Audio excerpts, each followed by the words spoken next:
Auzubillahiminash-shaytanir-rajim. Bismillahir-rahmanir-rahim. Welcome to the second class of Cisco Networking CCNA.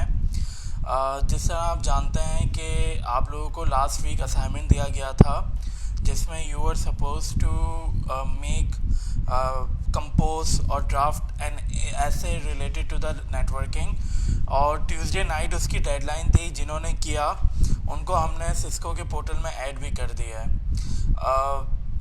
Another thing is and the most important thing is कि आप लोग उस अभी मैं SMS भी आप लोगों को करवा दूंगा कि किस तरीके से आपको उसको एक्सेप्ट करना है। हमारे पास कितने स्टूडेंट्स ज्वाइन हो गए हैं, अगर मुझे नूरो साहब बता सकें।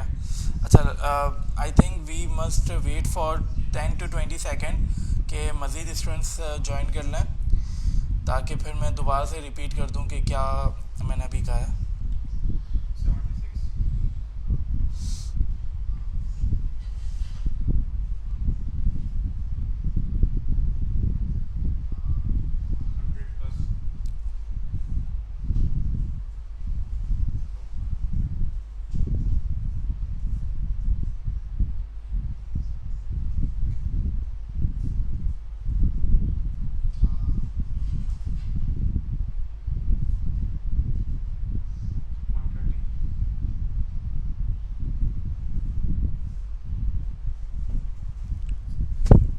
ओके, तो मैंने अभी थोड़ी देर पहले आप लोगों को ये समझाया है कि फॉर एग्ज़ाम्पल आप लोगों में से वो लोग जिन्होंने असाइनमेंट सबमिट किया था, they have been added to the Cisco portal.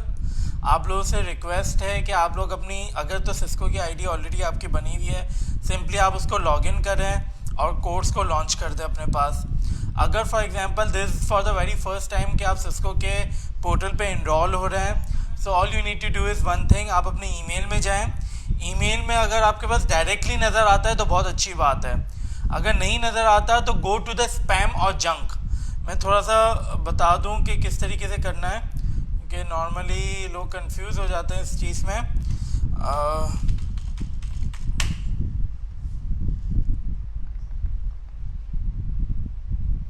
Screen share हुई ना?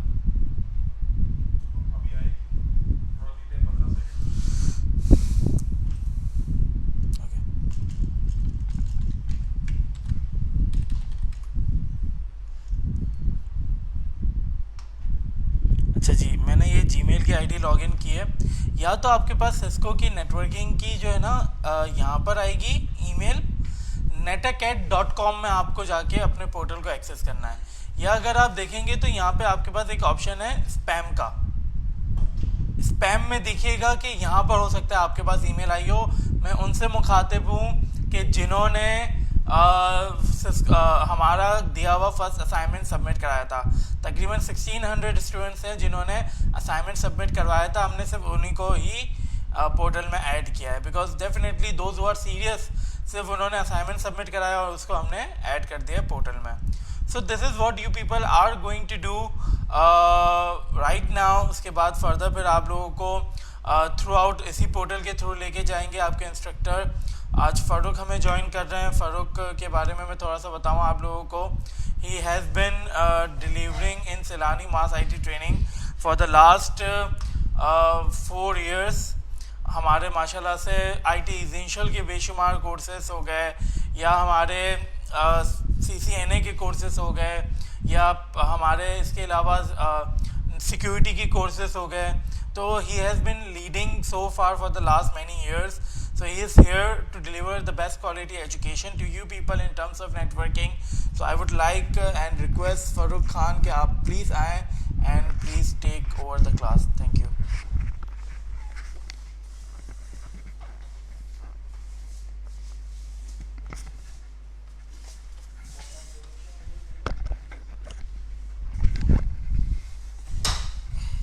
अस्सलाम वालेकुम।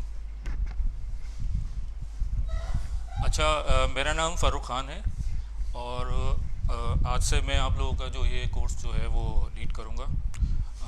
मैं थोड़ा सा इंट्रोडक्शन दे दूँ। मैं जो हूँ कंसल्टेंसी करता हूँ IT के हवाले से, और इसके अलावा जो है वो सिस्को के साथ एफिलिएट हूँ, सलानी के साथ पिछले 4 साल से, और सर्टिफाइड इंस्ट्रक्टर हूँ CCNA का।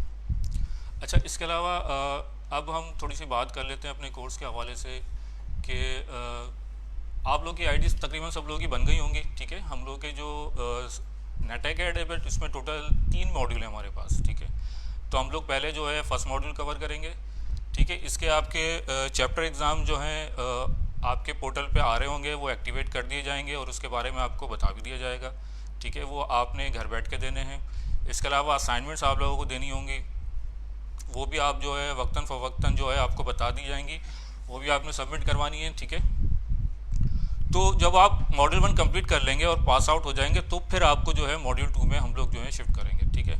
अच्छा, इसमें जो है सिस्को का जो ये CCNA है हम लोग जो फॉलो कर रहे हैं वो नया ट्रैक है, ठीक है। इससे पहले जो ट्रैक था वो 200-125 था, लेकिन अब जो हमारा ट्रैक है वो 300-125 है।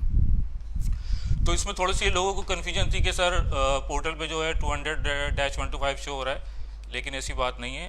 हम लोग जो है नया ट्रैक ही फॉलो कर रहे हैं, वो मैं सेट कर दूंगा, ठीक है।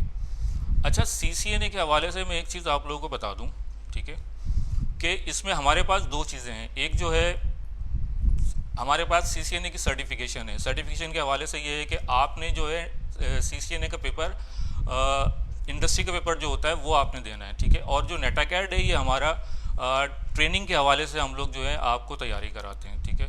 तो यहाँ पे जो है आप जब तीनों मॉड्यूल पास आउट कर लेंगे तो फिर आपको आपके मतलब 75 प्लस मार्क्स के साथ आपको पास करना पड़ेगा। तो आपको एक एग्ज़ाम वाउचर दिया जाएगा, डिस्काउंट वाउचर दिया जाएगा।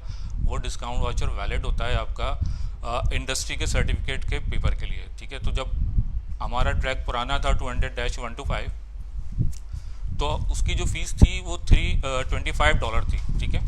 लेकिन जो नया ट्रैक है सिस्को ने उसकी फ़ीस जो है वो $200 कर दी है, ठीक है। तो वो फ़ीस कम हो गई है। उसके अलावा आपको डिस्काउंट वाउचर भी मिल जाएगा। तो सैलानी के हवाले से आपको दो फ़ायदे होंगे। एक तो ये कि आप यहाँ पे ट्रेनिंग कंप्लीट करेंगे अपनी, ठीक है। ट्रेनिंग कंप्लीट करने के बाद आप पेपर्स देंगे। वो पेपर देने के बाद आपको जो डिस्काउंट वाउचर दिया जाएगा उन स्टूडेंट्स को जो 75 प्लस जो है वो पासिंग मार्क्स लेके आएंगे, ठीक है। मैं फिर बता दूं, ये डिस्काउंट वाउचर सिर्फ उन स्टूडेंट्स के लिए है जो 75 प्लस मार्क्स के साथ अपने तीनों मॉड्यूल कंप्लीट करेंगे, ठीक है। तो वो जब कंप्लीट कर लेंगे तो फिर वो उनको डिस्काउंट वाउचर दिया जाएगा। वो आप जो है डिस्काउंट वाउचर के साथ जाके CCNA का पेपर अटैम्प्ट कर सकते हैं। एक दफ़ा वैलिड होता है वो डिस्काउंट वाउचर, ठीक है। और अगर आप फेल हो गए तो फिर जाहिर सी बात है फिर आपको पूरे पैसे देने पड़ेंगे दोबारा से। अच्छा, CCNA की सर्टिफिकेशन के हवाले से लास्ट सर नो शर्मा हमारे, उन्होंने आप लोगों को काफ़ी चीज़ें बताई थी कि इसका क्या स्कोप है। ये सारी चीज़ें हम डिस्कस कर चुके हैं। इसमें एक चीज़ मैं आपको और बता दूं कि लोग ये बोलते हैं कि यार सर्टिफिकेशन और डिग्री में क्या फ़र्क है, ठीक है। तो डिग्री जो होती है, जैसे अगर आप किसी बैचलर करते हैं या मास्टर्स करते हैं तो वो वर्ल्ड रिकग्नाइज, शायद पाकिस्तान में तो अगर आप पाकिस्तान से करते हैं तो शायद, लेकिन बाहर जो है वो आपकी रिकग्निशन नहीं होती है। आपने देखा होगा ज़्यादातर जो लोग हैं यहाँ से जो है वो पास आउट करके जाते हैं मास्टर्स एब्रॉड, लेकिन वहाँ पे जो है वो उनको दोबारा से फाउंडेशन कोर्स या जो है दोबारा से मास्टर्स करना पड़ता है या फिर वो और जॉब कर रहे होते हैं। लेकिन सर्टिफिकेशन के हवाले से ये चीज़ बड़ी इंपॉर्टेंट है कि सर्टिफिकेशन जो है आपकी वर्ल्ड वाइड रिकग्नाइज होती है। इसका मतलब ये है कि सिस्को की जब आप CCNA की सर्टिफिकेशन करेंगे तो आप दुनिया में किसी भी जगह चले जाएं जहाँ पे CCNA रिक्वायर्ड हो तो आपकी वो सर्टिफिकेशन वैलिड होगी और आपको कोई फाउंडेशन कोर्स या इस तरह का कोर्स करने की ज़रूरत नहीं है, ठीक है। मेरे ख्याल से ये काफ़ी चीज़ें अब आप लोगों को क्लियर हो गई होंगी। इसमें अगर कोई क्वेश्चन है तो फिर आप लोग कर सकते हैं। अच्छा, अब हम लोग जो हैं वो अपने कोर्स की तरफ चलते हैं।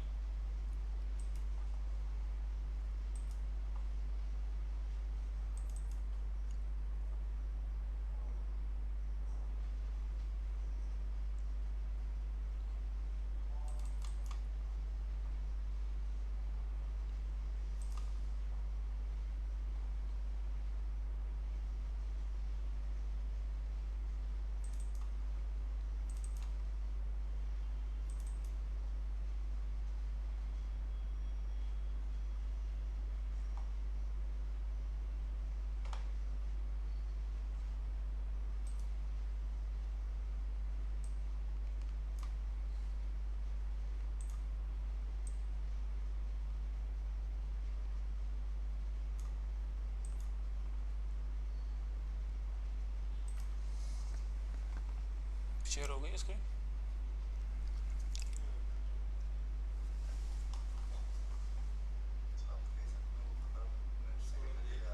अच्छा अच्छा, लास्ट टाइम जो सर नौशरमा तक ने कवर कराया था मेरे ख्याल से वैन आर्किटेक्चर तो हो गया था। अब हम लोग जो हैं वो बैंडविड्थ के हवाले से बात कर लेते हैं। स्क्रीन शेयर हो गई? पहले मुझे ये कंफर्म कर दें नौरोज, नहीं हुई? नहीं हुई।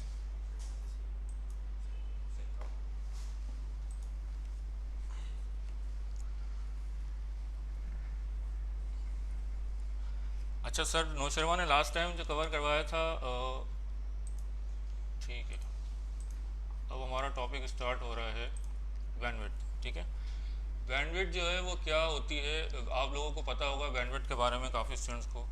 ठीक है, बैंडविड्थ जो है वो बैंड की विड्थ को कहते हैं एक्चुअली। ठीक है, इसको हम लोग कंपेयर कर सकते हैं जिस तरीके से हाईवे में, अगर आप लोग देखें कि हाईवे में जो लेन्स होती हैं, ठीक है, 3 लेन्स 4 लेन्स, तो वो क्या कहलाती है, हाईवे की कैपेसिटी होती है जिसमें से मैक्सिमम ट्रैफिक गुजर सकता है। इसी तरीके से जब आप नेटवर्किंग के हवाले से बात करते हैं तो यहाँ पे आपके पास बैंडविड्थ जो की जाती है मैक्सिमम डेटा ट्रांसफ़र रेट। ठीक है, इसके एग्जांपल इस तरीके से लें आप लोग कि जिस तरीके से एक पानी का पाइप होता है तो उसमें से मैक्सिमम कितना पानी गुजर सकता है। ठीक है, तो वो क्या है, उसकी बैंडविड्थ है। ठीक है, अच्छा, इसमें कन्फ्यूजन होती है लोगों को कि बैंडविड्थ और स्पीड में क्या फ़र्क है। ठीक है, तो स्पीड जो है उसको हम इस तरीके से ले सकते हैं कि स्पीड में ये होता है कि मैक्सिमम, एक बैंडविड्थ जो है वो मैक्सिमम है और स्पीड जो है उसमें से कितना डेटा ट्रांसफ़र हो रहा है उस बैंड के अंदर से। ठीक है, तो जब भी आप कभी भी इंटरनेट के लिए अप्लाई करते हैं तो इंटरनेट में आप लोगों को क्या दे रहा होता है, स्पीड दे रहा होता है। कभी ऐसा होगा कि आपने घर में 2 MB का कनेक्शन लिया हो, ठीक है, और आपको ये फील हो कि यार ये जो है वो स्पीड मेरे लिए कम है, तो आप प्रोवाइडर के पास जाते हैं और उसको बोलते हैं कि यार तुम जो है वो मेरी स्पीड बढ़ा के 4 MB कर दो। ठीक है, तो वो कभी भी आके आपका मीडिया को या बैंडविड्थ को चेंज नहीं करता, वो क्या करता है, अपने पास से स्पीड को चेंज कर देता है। ठीक है, तो स्पीड जो है वो क्या कहलाती है कि आपका कितना डेटा स्पेसिफिक एक्चुअल ट्रांसफ़र हो रहा है। ठीक है, वो स्पीड है, और आपकी मैक्सिमम जो कैपेसिटी है डेटा के ट्रांसफ़र होने की, वो क्या कहलाती है, आपकी बैंडविड्थ। ठीक है, अच्छा, इसके बाद एक चीज़ आती है आपके पास थ्रूपुट। ठीक है, इसकी एग्जांपल इस तरीके से लो कि आपके पास अगर बैंडविड्थ है 100 Mbps की, ठीक है, तो कभी भी 100 Mbps का डेटा उसमें से ट्रैवल नहीं करेगा। उसका रीज़न ये होता है कि बहुत नेटवर्क के अंदर अगर हम देखें तो उसमें बहुत सारी डिवाइसेस होती हैं जो क्या कर रही होती हैं, परफॉर्म कर रही होते हैं। इसके अंदर लिंक्स होते हैं, इसके अंदर मीडियम होता है, जिसकी वजह से हमेशा जो है आपका थ्रूपुट क्या होगा, कम होगा। थ्रूपुट क्या है कि आप जो है एक, अगर मैं आपको इस तरीके से समझाऊँ कि ये आपका क्या है, एक नेटवर्क है और ये आपका एक पॉइंट है। ठीक है, और यहाँ से एक और पॉइंट है। ठीक है, और ये आपका बैंडविड्थ है 100 Mbps की। ठीक है, तो इस मीडियम में से आप मैक्सिमम कितना डेटा को जो है वो ट्रांसफ़र कर सकते हैं। ठीक है, तो ये कभी भी आपकी एक्चुअल बैंडविड्थ के बराबर नहीं होता, क्योंकि इसमें बहुत सारी चीज़ें होती हैं। मीडियम की जो है वो कैपेसिटी भी होती है और उसके अंदर एक रेजिस्टेंस होती है, जिसकी वजह से आपका डेटा कभी भी 100 Mbps नहीं होगा। ठीक है, तो हमेशा थ्रूपुट। इसकी एग्जांपल एक और तरीके से भी मैं आपको दे सकता हूँ कि आपने कभी गाड़ी देखी हो तो उसमें एक स्पीडोमीटर होता है। ठीक है, तो इस स्पीडोमीटर में जो है वो हमेशा बता रहा होता है कि ये गाड़ी जो है मैक्सिमम कितनी लिमिट तक जा सकती है। ठीक है, अगर ये मैक्सिमम फॉर एग्जांपल 240 तक है तो आप कभी भी उसको मैक्सिमम स्पीड तक नहीं ले जा सकते। ठीक है, तो आप मैक्सिमम कहाँ तक ले जा सकते हैं, फॉर एग्जांपल अगर वो 180 तक ले जा सकते हैं आप उस गाड़ी को, तो वो क्या कहलाएगा, उसका थ्रूपुट। ठीक है, सक्सेसफुली जो है आप कितना डेटा उसमें से ट्रांसफ़र कर सकते हैं। क्लियर है? अच्छा, अब आगे चलते हैं। अब हमारे पास एक और टर्म यूज होती है, लेटेंसी। ठीक है, latency is an expression of how much time it takes for a packet to data to get from one designated point to another. अच्छा, इसकी बात इसी तरीके से लें हम कि अगर ये नेटवर्क है और मेरे पास एक पॉइंट है यहाँ से लेके यहाँ तक, ये पूरे नेटवर्क में एज्यूम करो कि बहुत सारे जो है आपकी डिवाइसेस लगी हुई हैं, इंटरमीडिएट डिवाइस है, राउटर है, स्विच है, और मुझे क्या करना है कि इस एक पॉइंट से लेके डेटा को ट्रैवल करवाना है इस एक पॉइंट तक। तो वो जो डेटा यहाँ से one point two other point जो ट्रैवल करेगा, तो वो कितने टाइम के अंदर जो है वो लेता है एक सोर्स टू डेस्टिनेशन जो है वो रीच करने के लिए। मतलब ये मेरा सोर्स हो गया और ये डेस्टिनेशन। तो सोर्स से जब मैं डेटा को फॉरवर्ड करूँगा और डेस्टिनेशन तक पहुँचने के लिए कितना टाइम लेता है। अगर ये टाइम आपका कम है, ठीक है, फॉर एग्जांपल अगर ये 1 मिली सेकेंड की बात करूँ, ठीक है, तो इसका मतलब क्या है कि आपकी लो लेटेंसी है और आपका नेटवर्क क्या है, फास्ट है। लेकिन अगर ये टाइम आपका बढ़ के 10 मिली सेकेंड तक हो जाता है या 1 सेकेंड तक हो जाता है, तो इसका मतलब क्या है कि आपकी हाई लेटेंसी है नेटवर्क में और आपके लॉन्ग डिलेज आ रहा है। इसका रीज़न क्या हो सकता है? इसका रीज़न ऑब्वियसली आप जो डिवाइसेस यूज़ कर रहे हैं नेटवर्क में, आप जो लिंक यूज़ कर रहे हैं, क्योंकि डिवाइसेस जो होती हैं वो पैकेट्स को फॉरवर्ड भी करती हैं, प्रोसेस भी कर रही होती हैं, तो उसकी वजह से आपकी लेटेंसी आ सकती है। या कोई बहुत ही ओल्ड ज़माने की डिवाइस लगी हुई है जो स्लो डिवाइस है, जिसकी वजह से आपकी लेटेंसी क्या हो रही है, हाई हो रही है। ठीक है, नेक्स्ट जो आपके पास टर्म है वो कहलाती है एट्यूनेशन।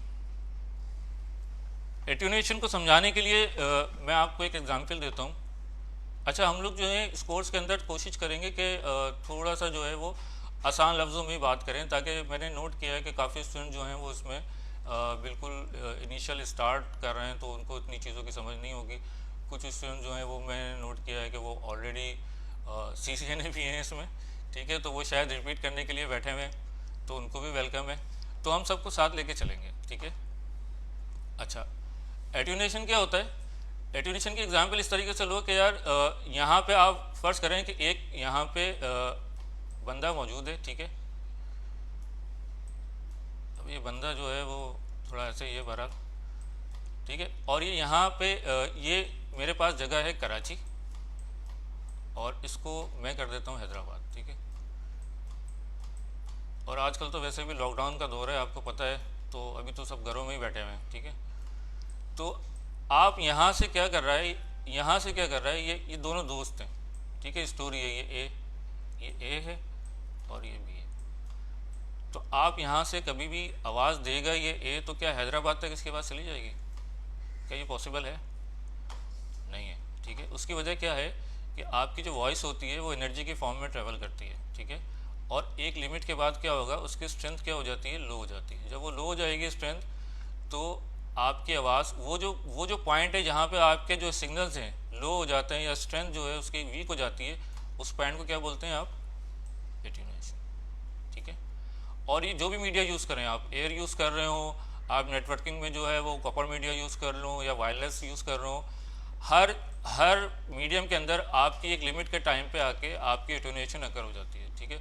आप लोगों ने देखा होगा घर में जो है आप लोग वाईफाई यूज़ कर रहे होते हैं, तो उसकी एक रेंज होती है, उस रेंज के बाद क्या होते हैं, वो सिग्नल्स आपके वीक हो जाते हैं, ठीक है। तो वहाँ पे क्या करेंगे, अगर आप कम्युनिकेट करना चाहेंगे तो आप कम्युनिकेट नहीं कर पाते। उसकी वजह ये होती है कि वो सिग्नल्स वीक हो जाते हैं। तो वहाँ पे आपको क्या यूज़ करना पड़ता है, एक्सटेंडर, ठीक है, जो कि क्या कर रहा होता है, उस डिवाइस को के सिग्नल्स को क्या कर देता है, दोबारा से रीजनरेट कर देता है। तो जब ये पॉइंट आ जाए किसी भी मीडिया में, जहाँ आपकी एट्यूनेशन आ जाए, आपके सिग्नल्स वीक हो जाए, तो वहाँ पे आपको एम्पलीफायर या रिपीटर के भी कहते हैं या रीजनरेटर डिवाइस आपको यूज़ करनी पड़ती है। तो वो फिर मज़ीद उस सिग्नल्स को क्या कर देती है, बूस्ट कर देती है, और वो मज़ीद जो है वो आगे ट्रेवल कर सकते हैं। तो ये it is called attenuation. Hope it is clear. चलें आगे। अच्छा, इसको जो मेजर किया जाता है वो किस में मेजर करते हैं हम लोग, डेसिबल, ठीक है। इसका यूनिट डेसिबल है।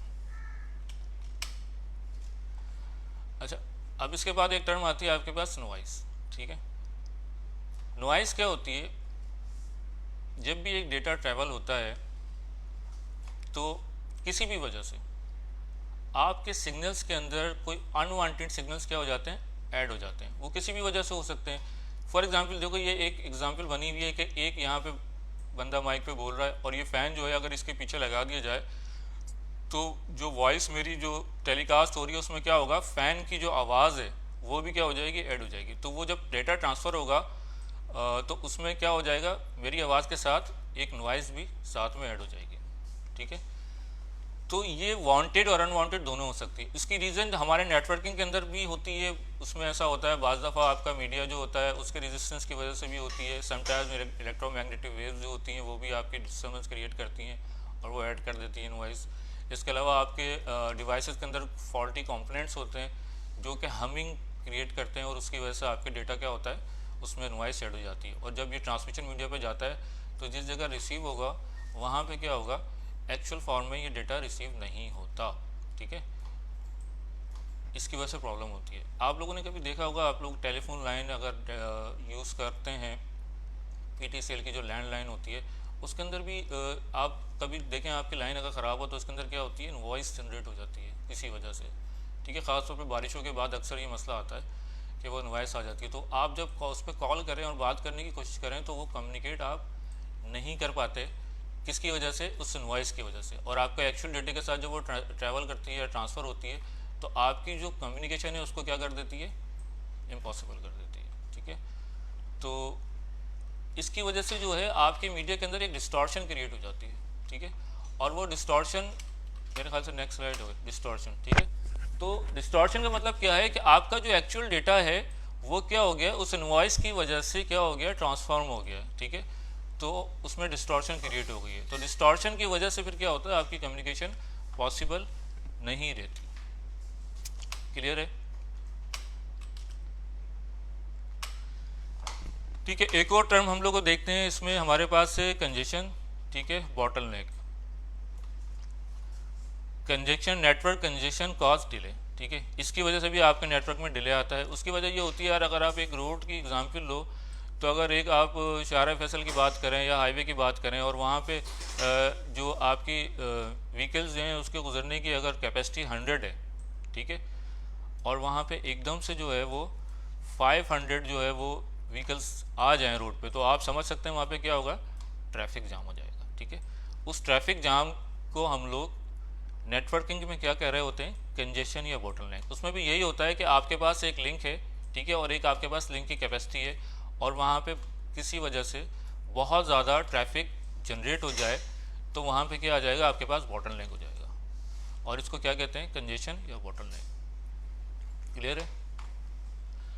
अच्छा, आप लोगों ने घर में देखा होगा कि कभी आप लोग इंटरनेट यूज़ करें घर के इंटरनेट के अंदर, तो कोई अगर आपका घर का मेंबर जो है वो यूट्यूब लगा के बैठ जाए, वीडियो लगा के बैठ जाए, तो या फिर जो है वो स्ट्रीमिंग लगा ले, तो बाकी जो आपके यूज़र्स होंगे उनको क्या होता है, देखें उनको जो है वो नेटवर्क जो है अनअवेलेबल नहीं होगा, लेकिन उनको नेटवर्क क्या हो जाएगा, बॉटलनेक की वजह से नेट जो है उनका क्या हो जाएगा, स्लो हो जाता है, ठीक है। तो वो इसकी वजह से आपको ये प्रॉब्लम आ रही होती है कि नेटवर्क आपका स्लो हो जाता है, लेकिन इसकी वजह से कभी भी आपको नेटवर्क अनअवेलेबल नहीं होता, ठीक है।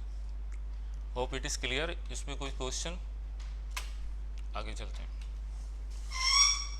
अच्छा, बेसिक जो हम लोग की चीज़ें हैं, इसमें हम लोग का जो कोर्स है वो काफ़ी लेंथी है, CCNA का, सिस्को का। हम लोग जो हैं इसमें कोशिश करूँगा ख़ासतौर पे मैं कि आप लोगों को जो बेसिक चीज़ें हैं उसमें टाइम हम लोग थोड़ा सा ज़्यादा लें ताकि आपके कॉन्सेप्ट क्लियर हो सकें, क्योंकि जब हम एडवांस लेवल पे जाएंगे तो फिर जो है हम लोग कॉन्फ़िगरेशन कर रहे होंगे डिवाइसेस की, तो अगर आप लोग के बेसिक कॉन्सेप्ट क्लियर नहीं होंगे तो आप लोगों को वहाँ पर प्रॉब्लम आएगी, ठीक है। तो ये कॉन्सेप्ट आप लोगों को क्लियर करने बहुत ज़रूरी है, ठीक है। अच्छा, नेटवर्क डिज़ाइन और डिज़ाइन मॉडल की अगर बात करें तो हमारे पास दो किस्म के डिज़ाइन मॉडल होते हैं, एक क्लाइंट सर्वर और एक पीयर टू पीयर, ठीक है।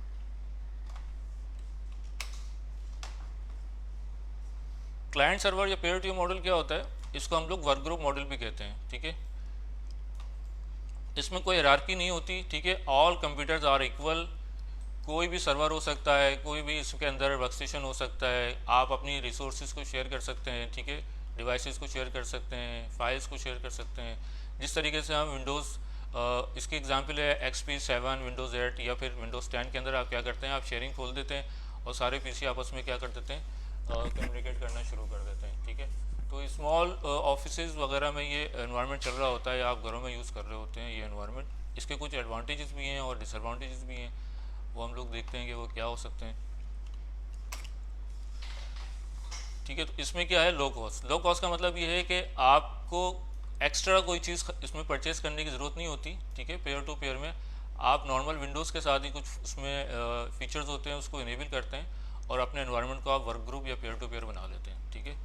सिंपल टू कॉन्फ़िगर, इसमें कोई इतना कॉन्फ़िगरेशन इतनी हार्ड एंड फास्ट नहीं होती, ठीक है। यूट्यूब की वीडियो देख के भी इसको आप कॉन्फ़िगर कर सकते हैं, ठीक है। और इसमें क्या होता है, full accessibility of the computer, ठीक है।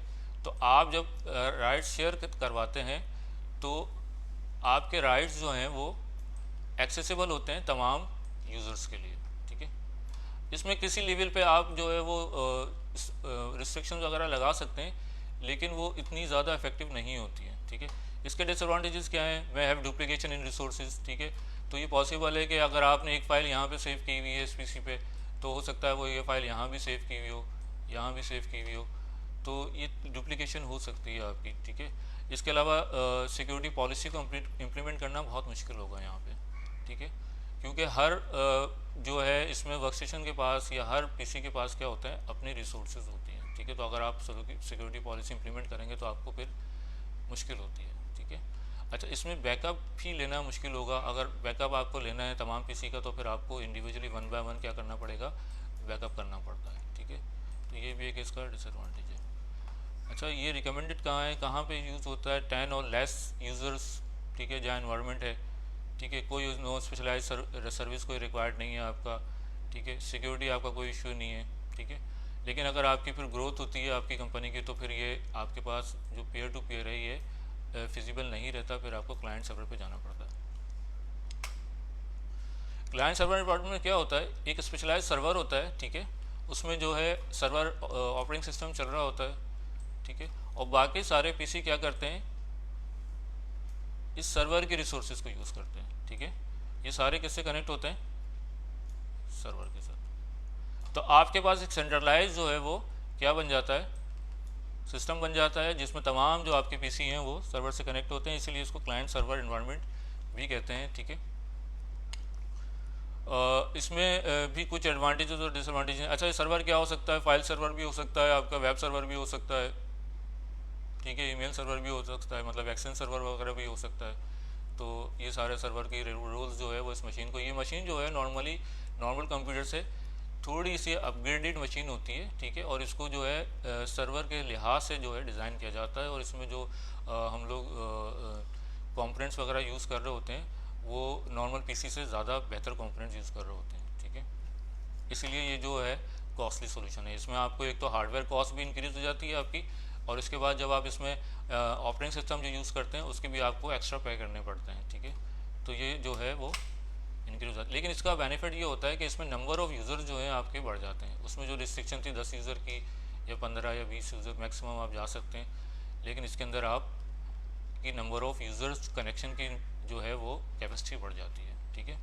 इसके अलावा एक चीज़ और है कि सिक्योरिटी आपके पास इम्प्लीमेंट करना आसान हो जाती है। आपको सिर्फ सर्वर पे क्या करना पड़ेगा, सिक्योरिटी इंप्लीमेंट करनी पड़ेगी, और तमाम वो पॉलिसी जो है तमाम यूज़र पे क्या हो जाएगी, अप्लाई हो जाएगी।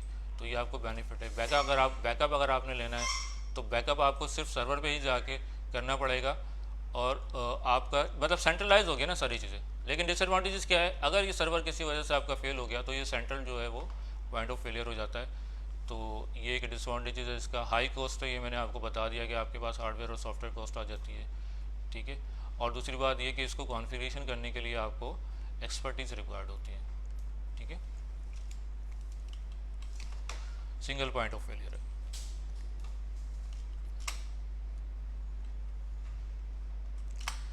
अच्छा, अब हम आगे चलते हैं। हमारे पास एरिया नेटवर्क की बात हो रही है। एरिया नेटवर्क कौन कौन से होते हैं? नेटवर्क को जो है वो एरिया के अंदर डिवाइड किया जाता है। टेक्नोलॉजी के हवाले से अगर मैं टर्म को यूज़ करूं तो इसमें दो टर्म ही यूज़ होती है, एक लैन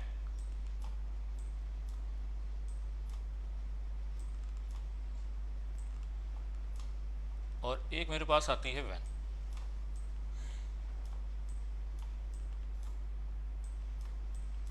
ठीक है।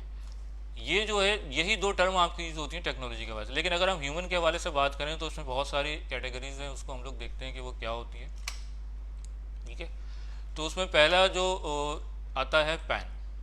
नेटवर्क के टाइप के अंदर पहला हमारा एरिया नेटवर्क क्या आता है, पर्सनल एरिया नेटवर्क, जिसको पैन भी कहते हैं, ठीक है। अच्छा, होता ये है कि इस नेटवर्क को पैन क्यों कहा जाता है उसके बारे में देख लेते हैं। कभी आप लोगों ने अपने मोबाइल के अंदर, बल्कि अक्सर जो है आप लोगों ने हॉटस्पॉट शेयर करवाते हैं आप लोग, ठीक है। हॉटस्पॉट शेयर करवाने से क्या होता है कि आपका जो मोबाइल है वो क्या बन जाता है, वाईफाई राउटर बन जाता है, और आपके जो दोस्त हैं या आपके जो कोलीग्स हैं वो सारे क्या हो जाते हैं, उससे कनेक्ट हो जाते हैं। ठीक है, तो ये भी एक टाइप का नेटवर्क होता है जो आप क्रिएट करते हैं, ठीक है, फॉर लिमिटेड टाइम। ठीक है, तो ये नेटवर्क का मतलब क्या है कि ये लिमिटेड टाइम के लिए क्रिएट किया जाता है, एक पर्टिकुलर टास्क के लिए क्रिएट किया जाता है, और जब वो टास्क कंप्लीट हो जाता है तो इस नेटवर्क को क्या कर दिया जाता है, ख़त्म कर दिया जाता है। ठीक है, समझ आई? इसका मतलब ये है, देखो अगर आपको ज़रूरत पड़ती है, आप चाहते हैं कि व्हाट्सएप पे कोई चीज़ें मैं शेयर करवाऊँ किसी दोस्त को, और दोस्त के पास जो है वो नेटवर्क इंटरनेट अवेलेबल नहीं है, तो आप क्या करेंगे, हॉटस्पॉट खोलेंगे, शेयर करवाएंगे, व्हाट्सएप शेयर करवाएंगे। उसके बाद जब आपका वो टास्क ख़त्म हो जाएगा तो आप क्या करेंगे, उस नेटवर्क को ख़त्म कर देंगे। ठीक है, तो ये क्या कहलाता है, आपका पर्सनल एरिया नेटवर्क। ये आपका वाईफाई शेयरिंग, जैसे मैंने बताया, हॉटस्पॉट भी हो सकता है, और ब्लूटूथ के थ्रू भी आप क्या कर सकते हैं, शेयर करवा सकते हैं। जिस तरीके से एक पीसी के अंदर अगर आप बात करें तो ब्लूटूथ डिवाइस लगी होती हैं, ठीक है, आपके पास प्रिंटर लगा है या माउस लगा है, ठीक है, या ब्लूटूथ से आपने मोबाइल कनेक्ट किया हुआ है, ये सारी एग्जांपल क्या है आपकी पर्सनल एरिया नेटवर्क प्लान। इसके बाद हमारे पास आता है LAN, local area network. Local area network क्या होगा, एक बिल्डिंग के अंदर आपका नेट होगा, ठीक है, और विद इन द बिल्डिंग आपका जो पूरा नेटवर्क होगा उसको क्या कहते हैं हम, लोकल एरिया नेटवर्क। ठीक है, इसमें आपकी जो है एंड डिवाइसेस भी हो सकती हैं, इसमें आपके पास इंटरमीडिएट डिवाइसेस भी हो सकती हैं, सर्वर्स भी हो सकते हैं, लेकिन ये कहाँ पे एग्जिस्ट करेगा, आपका विद इन द बिल्डिंग और with in the premises, office की किसी प्रेमिसेस के अंदर आप इसको कंसिडर कर सकते हैं। ठीक है, ये आपके पास वाइडली टर्म है जो यूज़ होती है आजकल के हवाले से, लोग इसके मतलब इसी के बारे में जो है बात होती है, और यही मैंने बताया टेक्नोलॉजी के हवाले से आपके पास दो ही चीज़ें हैं, लैन और वैन। अच्छा, एक होता है आपके पास मैन, मेट्रोपॉलिटन एरिया नेटवर्क। क्या होता है कि अगर आपके आउटसाइड द सिटीज़ आपके ऑफिसेज हैं, ठीक है, और वहाँ इंडिविजुअली आपका नेटवर्क चल रहा है, फॉर एग्ज़ाम्पल ये आपका कराची है, ठीक है, ये आपका लाहौर है, और ये आपका क्या है, इस्लामाबाद, ISB। यार ये माउस से लिखना थोड़ा सा इशू होता है, ठीक है, तो ये बर्दाश्त कर लेना आप लोग, मेरी राइटिंग वैसे इतनी बुरी नहीं है जितनी इसमें लगती है। ठीक है, तो आप चाहते हैं कि मैं जो है डिफरेंट जो है वो लोकेशंस को कनेक्ट कर दूं, तो जाहिर सी बात है आपको बीच में जो है वो कोई ISP या वैन रिक्वायर्ड होगा, उसके थ्रू आपने कनेक्ट किया तो उसको क्या कहते हैं, मेट्रोपॉलिटन एरिया। ठीक है, लार्ज कैंपस और city sharing of the regional resources. ठीक है, तो अब जाहिर सी बात है आप कराची से लाहौर तक जो है वो अपनी फाइबर तो नहीं बिछा सकते, ऑब्वियसली आपको किसी ISP को कंसिडर करना पड़ेगा जिसकी ऑलरेडी फाइबर या जो है वायरलेस लिंक जो है वो बिछा हुआ होगा कराची से लाहौर तक, और आप उसकी क्या करेंगे, रिसोर्सेज को यूटिलाइज करते हुए अपने नेटवर्क को एक्सपेंड करेंगे, तो ये क्या कहलाता है आपका वैन। ठीक है, अच्छा, ये जो है आपकी सेम सिटी के अंदर भी हो सकता है और आपके जो है वो सिटी के बाहर भी हो सकता है। ठीक है, सेम सिटी की अगर मैं बात करूं कि आपके पास एक गुलशन इकबाल है, ठीक है, और एक आपके पास कराची की बात करूं, जौहर में है आपका एक ऑफिस, ठीक है, तो यहाँ भी अगर आप कनेक्ट करना चाहेंगे अपने ऑफिस को मुख्तलिफ, तो आपको क्या रिक्वायर्ड होगा, ISP रिक्वायर्ड होगी। ठीक है, अच्छा, एक जो आपके पास आता है कैन। ठीक है, यूनिवर्सिटीज़ के अंदर बहुत सारी यूनिवर्सिटीज़ जो होती हैं उसमें क्या होते हैं, डिपार्टमेंट्स बहुत दूर दूर तक होते हैं, किलोमीटर्स के हवाले से किलोमीटर्स तक एक बाज़ दफ़ा डिपार्टमेंट होते हैं, तो उनका एक नेटवर्क होता है, उनको आपस में क्या करते हैं वो लोग कनेक्ट करते हैं, तो वो क्या कहलाता है, कैंपस एरिया नेटवर्क, उसको क्या कहते हैं, कैन। अच्छा, एक होता है वायरलेस लैन। वायरलेस लैन की अगर मैं एग्जांपल लूँ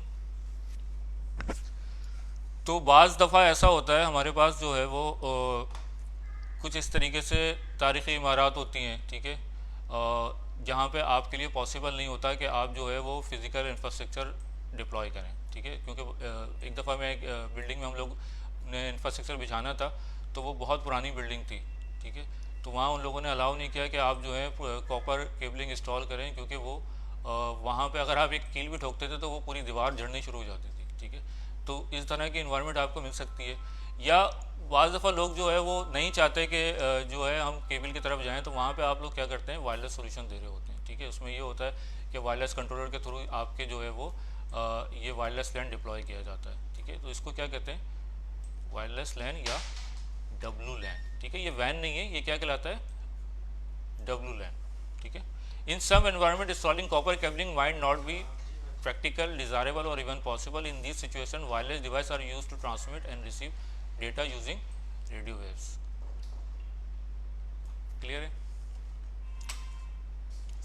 अच्छा, एक और टाइप का हमारे पास नेटवर्क होता है जिसको क्या कहते हैं हम लोग सैन, ठीक है। ये नेटवर्क आप लोगों को देखने को नहीं मिलेगा, ये नॉर्मली नेटवर्क यूज़ होता है डेटा सेंटर्स के अंदर, ठीक है। जहाँ पे डेटा सेंटर्स होते हैं वहाँ पे क्या होता है, स्टोरेज डिवाइसेस लगी हुई होती हैं, ठीक है, स्टोरेज सर्वर्स लगे हुए होते हैं और उनका आपस में कनेक्ट किया होता है और उनके साथ एक सैन स्विचेस लगे होते हैं। ये सैन स्विचेस जो होते हैं ये हाई ग्रेड स्विचेस होते हैं और इनकी जो स्पीड होती है बहुत ज़्यादा होती है। नॉर्मल अगर स्विच 1 गीग या 100 Mbps पे चल रहा है तो ये नॉर्मली स्विच जो है वो 10 गीग या 40 गीग पे चल रहे होते हैं, ठीक है।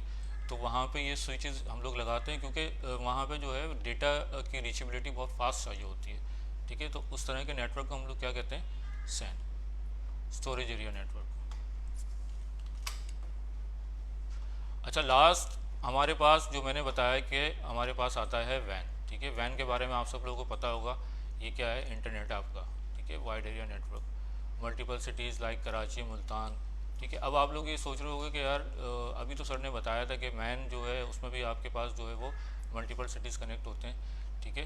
तो वैन तो जो है ना, वैन का मतलब ये है कि आप बीच में जो है क्या कर रहे हैं, थर्ड पार्टी किसी आप जो है वो कंपनी को इन्वॉल्व कर रहे हैं, ठीक है, इंटरनेट को इन्वॉल्व कर रहे हैं, ठीक है। तो जब आप मेट्रोपॉलिटन नेटवर्क बनाते हैं तो आप क्या करते हैं कि आप डेडिकेटेड लाइन ले लेते हैं अपने लिए, ठीक है। कि वो क्या करती है, आईएसपी आपके लिए रिजर्व कर देती है एक लाइन, ये लाइन T1 भी हो सकती है, लीज लाइन भी हो सकती है और आपका ट्रैफिक क्या कर रहा होता है, उस पर ट्रैवल कर रहा होता है, ठीक है। लेकिन अगर आप पब्लिक नेटवर्क की बात करें तो फिर हम जो है इसके ऊपर जो है वो थ्रू VPN भी कनेक्शन बना सकते हैं, ठीक है। या अगर आप अपने घर के एग्जाम्पल करें तो जिस तरीके से आप इंटरनेट यूज़ कर रहे होते हैं, ठीक है, तो उसको क्या कहते हैं हम लोग, वैन। यहाँ तक क्लियर है। ये टर्म्स थी नॉर्मली जो हम लोग यूज़ कर रहे होते हैं। इसमें टेक्नोलॉजी के हवाले से 2 ही टर्म्स हैं आपके पास, एक लैन है और एक वैन है। बाकी सारी टर्म्स जो हैं वो आपकी ह्यूमन क्रिएटेड टर्म्स हैं, ठीक है। तो एक कैन को भी जो है आप एक लैन बोल सकते हैं, ठीक है। ऐसा नहीं है अगर मैं कैन की बात करूँ तो क्या ये लैन नहीं है, नहीं। अगर ये कैंपस कनेक्ट हुए हुए हैं, ठीक है, तो इसको भी हम एक लैन कह सकते हैं। इट्स अ टाइप ऑफ लैन।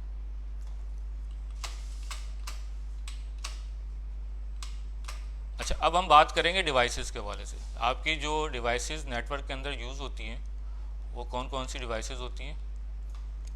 उसमें जो पॉपुलर डिवाइसेस हैं हमारे पास 3 हैं, ठीक है। ये इसके सिंबल्स हैं, ये आप जहन नशीन कर लो। फिजिकली जो है इसमें देखो आपको कोई इतना ज़्यादा फ़र्क नज़र नहीं आएगा, ठीक है, लेकिन जो है वो फंक्शनैलिटी के हवाले से इसमें बहुत फ़र्क है। इसको हम डीपली जो है डिस्कस करेंगे और देखेंगे कि इसमें क्या फ़र्क है, ठीक है। तो हब हो गया आपके पास, एक आपके पास हो गया स्विच और एक आपके पास क्या हो गया, राउटर। मोस्टली जो हमारा CCNA है वो हम जिस पर बात करेंगे वो स्विच और राउटर की टेक्नोलॉजीज़ पर ही बात करेंगे, ठीक है। तो पूरे CCNA के अंदर पूरे थ्रू आउट द कोर्स जो है हम वो इसी स्विच और राउटर पर बात करेंगे। हब जो है वो अब यूज़ नहीं होता, क्यों यूज़ नहीं होता उसकी वजह मैं आप लोगों को बताता हूँ जब मैं हब के बारे में आपको बताऊँगा कि क्या है, ठीक है। अच्छा, ये कोलिजन डोमेन और ब्रॉडकास्ट डोमेन आ गया, ठीक है, ये मैं आपको बताता हूँ अभी।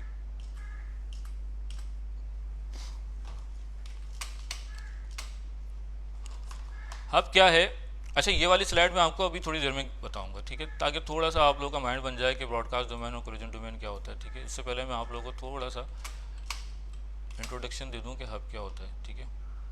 हब क्या होता है, एक मल्टीपोर्ट रिपीटर होता है to enhance signal with the same LAN, ठीक है। अच्छा, आप लोगों को एक चीज़ मैं यहाँ पे एक चीज़ क्लियर करूँ कि आप लोगों की जो नेटवर्क की कम्युनिकेशन होती है ये एक पर्टिकुलर एड्रेस पे हो रही होती है। अच्छा, एड्रेस क्या होता है, इसकी ज़रूरत क्यों पड़ती है। देखो आप लोग किसी भी टाइप की कम्युनिकेशन करवाओ, ठीक है, अगर आप अपने घर से किसी दोस्त को कोई लेटर भेज रहे हो, ठीक है, तो उस लेटर में अगर एड्रेस नहीं होगा, डेस्टिनेशन, तो वो लेटर पे कभी भी क्या होगा, डेस्टिनेशन पे पोस्ट नहीं होगा, वो लेटर आपको रिटर्न हो जाएगा, ठीक है। तो किसी भी टाइप की कम्युनिकेशन पॉसिबल बनाने के लिए आपके पास क्या चाहिए होता है, सोर्स और डेस्टिनेशन एड्रेस, ठीक है। सोर्स एड्रेस भी चाहिए आपको और डेस्टिनेशन एड्रेस। डेस्टिनेशन एड्रेस क्यों चाहिए होता है कि ये सोर्स जब भेजेगा तो उसको पता हो कि उसकी डेस्टिनेशन क्या है। और सोर्स एड्रेस क्यों चाहिए होता है कि जब डेस्टिनेशन उसको रिप्लाई करेगा तो उसको भी पता हो कि मेरी डेस्टिनेशन क्या है। ठीक है, तो हमारे पास नेटवर्किंग टर्म में दो एड्रेसेस यूज़ हो रहे होते हैं। एक हमारे पास कहलाता है आईपी एड्रेस, ठीक है, जिसके बारे में आप लोगों को तकरीबन सब लोगों को ही पता होगा, आईपी एड्रेस। और एक हमारे पास कहलाता है मैक एड्रेस। अब आप लोग ये सोच रहे होंगे कि ये दो एड्रेस क्यों यूज़ होते हैं, ठीक है, एक एड्रेस से काम नहीं चल सकता।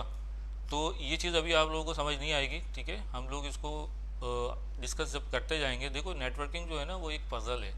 एक पज़ल के अंदर क्या होता है, जब तक आप उस पज़ल को कंप्लीट नहीं कर लेते ना, आपको समझ नहीं आएगा कि एक्चुअल पिक्चर है क्या। ठीक है, तो इसमें बहुत सारी चीज़ें जो होती हैं वो आपस में इंटरकनेक्ट होती हैं। ठीक है, तो अभी अगर कोई चीज़ आपको समझ ना भी आए तो वो इतना इशू नहीं है, जब हम उसके बारे में डीपली पढ़ेंगे तो आपको वो चीज़ क्लियर हो जाएगी। ठीक है, अभी आपको बताने का मकसद है मुझे हब, स्विच और राउटर की फंक्शनलिटी। तो इसलिए मैं आपसे ये डिस्कस कर रहा हूँ कि हमारे नेटवर्किंग के अंदर दो एड्रेसेस यूज़ होते हैं। वैसे देखा जाए तो एक और एड्रेस भी यूज़ होता है जिसको हम लोग के लेयर 4 एड्रेस कहते हैं, जिसको पोर्ट एड्रेस भी कहते हैं। ठीक है, लेकिन अभी हम उसको डिस्कस नहीं कर रहे हैं, अभी हम सिर्फ दो एड्रेस की बात कर रहे हैं, आईपी एड्रेस और मैक एड्रेस। मैक एड्रेस जो होता है वो आपका फिजिकल एड्रेस होता है डिवाइस का। ठीक है, जब भी कोई कंपनी जो है कोई डिवाइस बनाती है। अच्छा, पीसी जो होते हैं नॉर्मली जब पीसी बनाए गए थे तो वो सिर्फ प्रोसेसिंग के लिए बनाए गए थे, उसको कम्युनिकेशन के लिए डिज़ाइन नहीं किया गया था। तो जब उसको हमने कम्युनिकेशन के लिए डिज़ाइन किया उसको वेंडर्स ने, तो उसके लिए ज़रूरत पड़ी कि उसमें हम जो है वो एक इंटरफेस कार्ड ऐड कर दें। ठीक है, तो ये इंटरफेस कार्ड क्या करता है, एक्चुअली कम्युनिकेशन प्रोवाइड करवाता है। ठीक है, और इसी के थ्रू जो है कनेक्ट होता है आपका मीडिया, जिस पे आपका डेटा ट्रैवल कर रहा होता है। तो आपको पीसी में या किसी भी डिवाइस में जो है आपको कम्युनिकेशन के लिए स्निक की ज़रूरत पड़ती है। ठीक है, और इस निक के ऊपर जब वो कंपनी कोई बनाती है तो वो क्या करती है, एक मैक एड्रेस को फिजिकली बाइंड कर देती है। ठीक है, ये मैक एड्रेस क्या होता है, ये इसकी एग्जांपल इस तरीके से लो कि ये आपका क्या है, घर का एड्रेस है।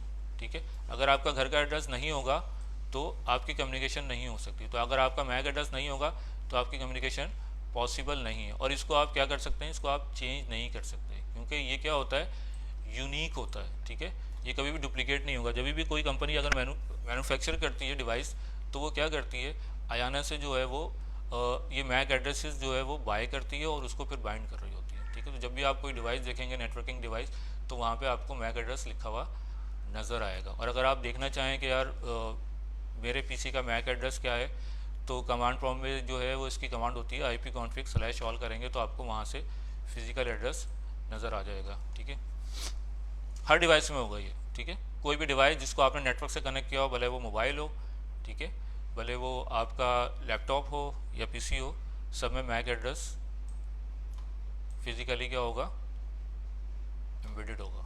ठीक है, तो यह आपको चाहिए होता है मैक एड्रेस कम्युनिकेशन के लिए, और एक आपके पास चाहिए होता है आईपी एड्रेस। ठीक है, आईपी एड्रेस आप जो है वो चेंज कर सकते हैं। ठीक है, लेकिन मैक एड्रेस आप चेंज नहीं कर सकते। तो हम बात कर रहे थे हब की। ठीक है, हब जो है वो डिवाइस का काम क्या होता है,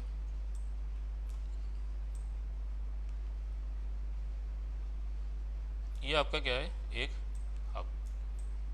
ठीक है, सिंगल एरो का क्या मतलब है, ये किस पे काम कर रहा होता है, हाफ डुप्लेक्स। डुप्लेक्स और हाफ डुप्लेक्स के बारे में तो बताया था ना सर ने आपको लास्ट क्लास में। हाफ डुप्लेक्स क्या होता है, सिंगल वे ऑफ कम्युनिकेशन। ठीक है, और फुल डुप्लेक्स क्या होगा, टू वे कम्युनिकेशन। ठीक है, तो ये किस पे काम कर रहा होता है, हाफ डुप्लेक्स पे। तो अगर यहाँ पे मेरे पास 4 पीसी कनेक्ट है, यार इसमें थोड़ा सा मैं टाइम ज़्यादा लूँगा आप लोगों को, ताकि आप लोगों को ये समझ आए कि इन डिवाइसेस में बेसिकली फ़र्क है क्या। ठीक है, वरना पूरा सीसी ने ख़त्म हो जाएगा, आपको हब और स्विच का फ़र्क पता नहीं लगेगा। ठीक है, तो ये डिवाइस है मेरी हब, और इस पर मेरे पास कितने पीसी कनेक्ट हैं, 4 पीसी कनेक्ट हैं। ठीक है, ये पोर्ट नंबर 1, ये 2, ये 3 और ये 4। ठीक है, और यहाँ पे मेरे क्या किसी कनेक्ट है, पीसी कनेक्ट। ये पीसी ए, ये पीसी बी, ये सी और ये डी, ठीक है। अब P C A want to communicate with the P C C, ठीक है। P C A want to communicate with the P C C. P C A किस पे कनेक्ट है? पोर्ट नंबर 1 पे, और पी सी सी किस पे कनेक्ट है? पोर्ट नंबर 3 पे, ठीक है। तो होगा क्या? एक्चुअली होता यह है कि पीसी पे जब आप कनेक्ट करते हैं तो पीसी आपका क्या होता है, इसमें एक मोड होता है जिसको हम लोग कहते हैं, नॉर्मली जो बाय डिफ़ॉल्ट मोड होता है वो क्या होता है? Full duplex. तो पीसी जब फुल डुप्लेक्स मोड पे होता है तो ये एक सिग्नल्स भेजता है डिवाइस को, ठीक है। लेकिन चूंकि ये हब है और ये हाफ डुप्लेक्स पे काम कर रहा है तो क्या करेगा, ये इसको रिप्लाई नहीं करेगा। तो पीसी फिर क्या करता है कि अपने आप को चेंज करके क्या कर लेता है? हाफ डुप्लेक्स कर लेता है, ठीक है। जब पीसी अपने आप को हाफ डुप्लेक्स कर लेता है तो यहाँ पे एक प्रोटोकॉल जो होता है वो क्या हो जाता है? एक्टिवेट हो जाता है। इस प्रोटोकॉल को कहते हैं CDMA, CS, carrier sense multiple access और कोलिजन डिटेक्शन, ठीक है। ये पीसी यहाँ पे ये प्रोटोकॉल क्या होगा? इनेबल हो जाएगा। ये प्रोटोकॉल सेंस कर रहा होता है कि इस वक्त जो कम्युनिकेशन हो रही है वो क्या आइडियल है, इस वक्त आइडियल है, या कम्युनिकेशन है इस वक्त हो रही है, ठीक है। तो ये जो हब होगा एक वक्त में एक काम कर रहा होगा, या तो ये सेंड कर रहा होगा डेटा को, ये क्या कर रहा होगा? ये रिसीव कर रहा होगा, ठीक है। तो अगर ये आइडियल कंडीशन में है इस वक्त और कोई कम्युनिकेशन नहीं हो रही है और पीसीए इस वक्त जो है वो क्या कर रहा है? कम्युनिकेट करना चाहता है, तो क्या होगा? अच्छा, अब ये चीज़ आप लोगों के जहन में आएगी कि क्या है, जब सिंगल मोड में कम्युनिकेशन हो रही है तो फिर बाकी सब क्या कर रहे होते हैं? वेट कर रहे होंगे। तो बिल्कुल ऐसा ही होता है। लेकिन अगर आप इस हब के साथ कनेक्ट करेंगे अपने पीसीस को और आप कम्युनिकेशन करेंगे तो आप जो है वो वेट पे नहीं होते। क्यों नहीं होते? आपको पता भी नहीं लगेगा। आप नॉर्मली जो है वो ब्राउजिंग भी कर रहे होंगे, सब कुछ कर रहे होंगे। वेट कौन कर रहा होता है? आपका पीसी, ठीक है। तो पीसी जब तक सेंड नहीं करेगा, जब तक कि इसको क्या है, यहाँ से सिग्नल नहीं मिलेगा कि इस वक्त ये जो लिंक है हब का, ये क्या है? आइडल है। तो जब भी इसको आइडल कंडीशन मिलेगी, जब ये क्या करेगा? फॉरवर्ड करेगा। तो जब पीसी ए को ट्रांसफ़र करना है और इसको आइडल कंडीशन मिली है तो ये क्या करेगा? डेटा को सेंड करना शुरू कर देगा। तो ये डेटा को जब यहाँ से सेंड करेगा तो ये डेटा आपको 4 पे भी रिसीव होगा, 3 पे भी रिसीव होगा और 2 पे भी रिसीव होगा, ठीक है। ये डिफ़ॉल्ट बिहेवियर है किसका? हब का, कि हब बाय डिफ़ॉल्ट क्या करता है? ब्रॉडकास्ट करता है, ठीक है। तो ऑब्वियसली ये जब यहाँ से फॉरवर्ड हो रहा है डेटा, तो फिर ये रिसीव कहाँ होगा? इन सब पे रिसीव हो रहा होगा, बिल्कुल ठीक। तो बाकी सब क्या कर रहे होंगे? पोर्ट नंबर 2 पे जो पीसी बी लगा है और पोर्ट नंबर डी पे जो पीसी लगा है, ये क्या कर रहे होंगे? वेट कर रहे होंगे कि जब तक कि ये कम्युनिकेशन क्या हो? कंप्लीट ना हो जाए। जब ये कम्युनिकेशन कंप्लीट हो जाएगी तो ये जो प्रोटोकॉल होता है सीडीआई, ये सेंस करता है कि हाँ इस वक्त जो ये जो है वो किस पे चला गया? आइडल मोड पे चला गया, ठीक है। तो जब ये आइडल मोड पे चला गया तो अगर पीसी बी को कम्युनिकेशन करने की ज़रूरत पड़ेगी तो वो फिर इसी कैरियर को यूज़ करते हुए क्या करेगा? कम्युनिकेशन हो जाएगी। मसला कब होता है? मसला जब होता है जब ये सारे पोर्ट्स क्या हो? आइडल कंडीशन में हो, ठीक है। और एक अब पीसी ए ने भी सेंस किया, पीसी ए को भी ट्रांसफ़र करना है सी को और बी को भी ट्रांसफ़र करना है डी को। दोनों ने सेंस किया कि ये क्या हो गया है? आइडल है। और दोनों ने क्या कर दिया? एक साथ जो है वो डेटा को क्या कर दिया? फॉरवर्ड कर दिया। तो यहाँ पे क्या होता है? कोलिजन हो जाता है डेटा के बीच, ठीक है। उसको हम लोग क्या कहते हैं? कोलिजन, कि डेटा आपस में क्या होता है?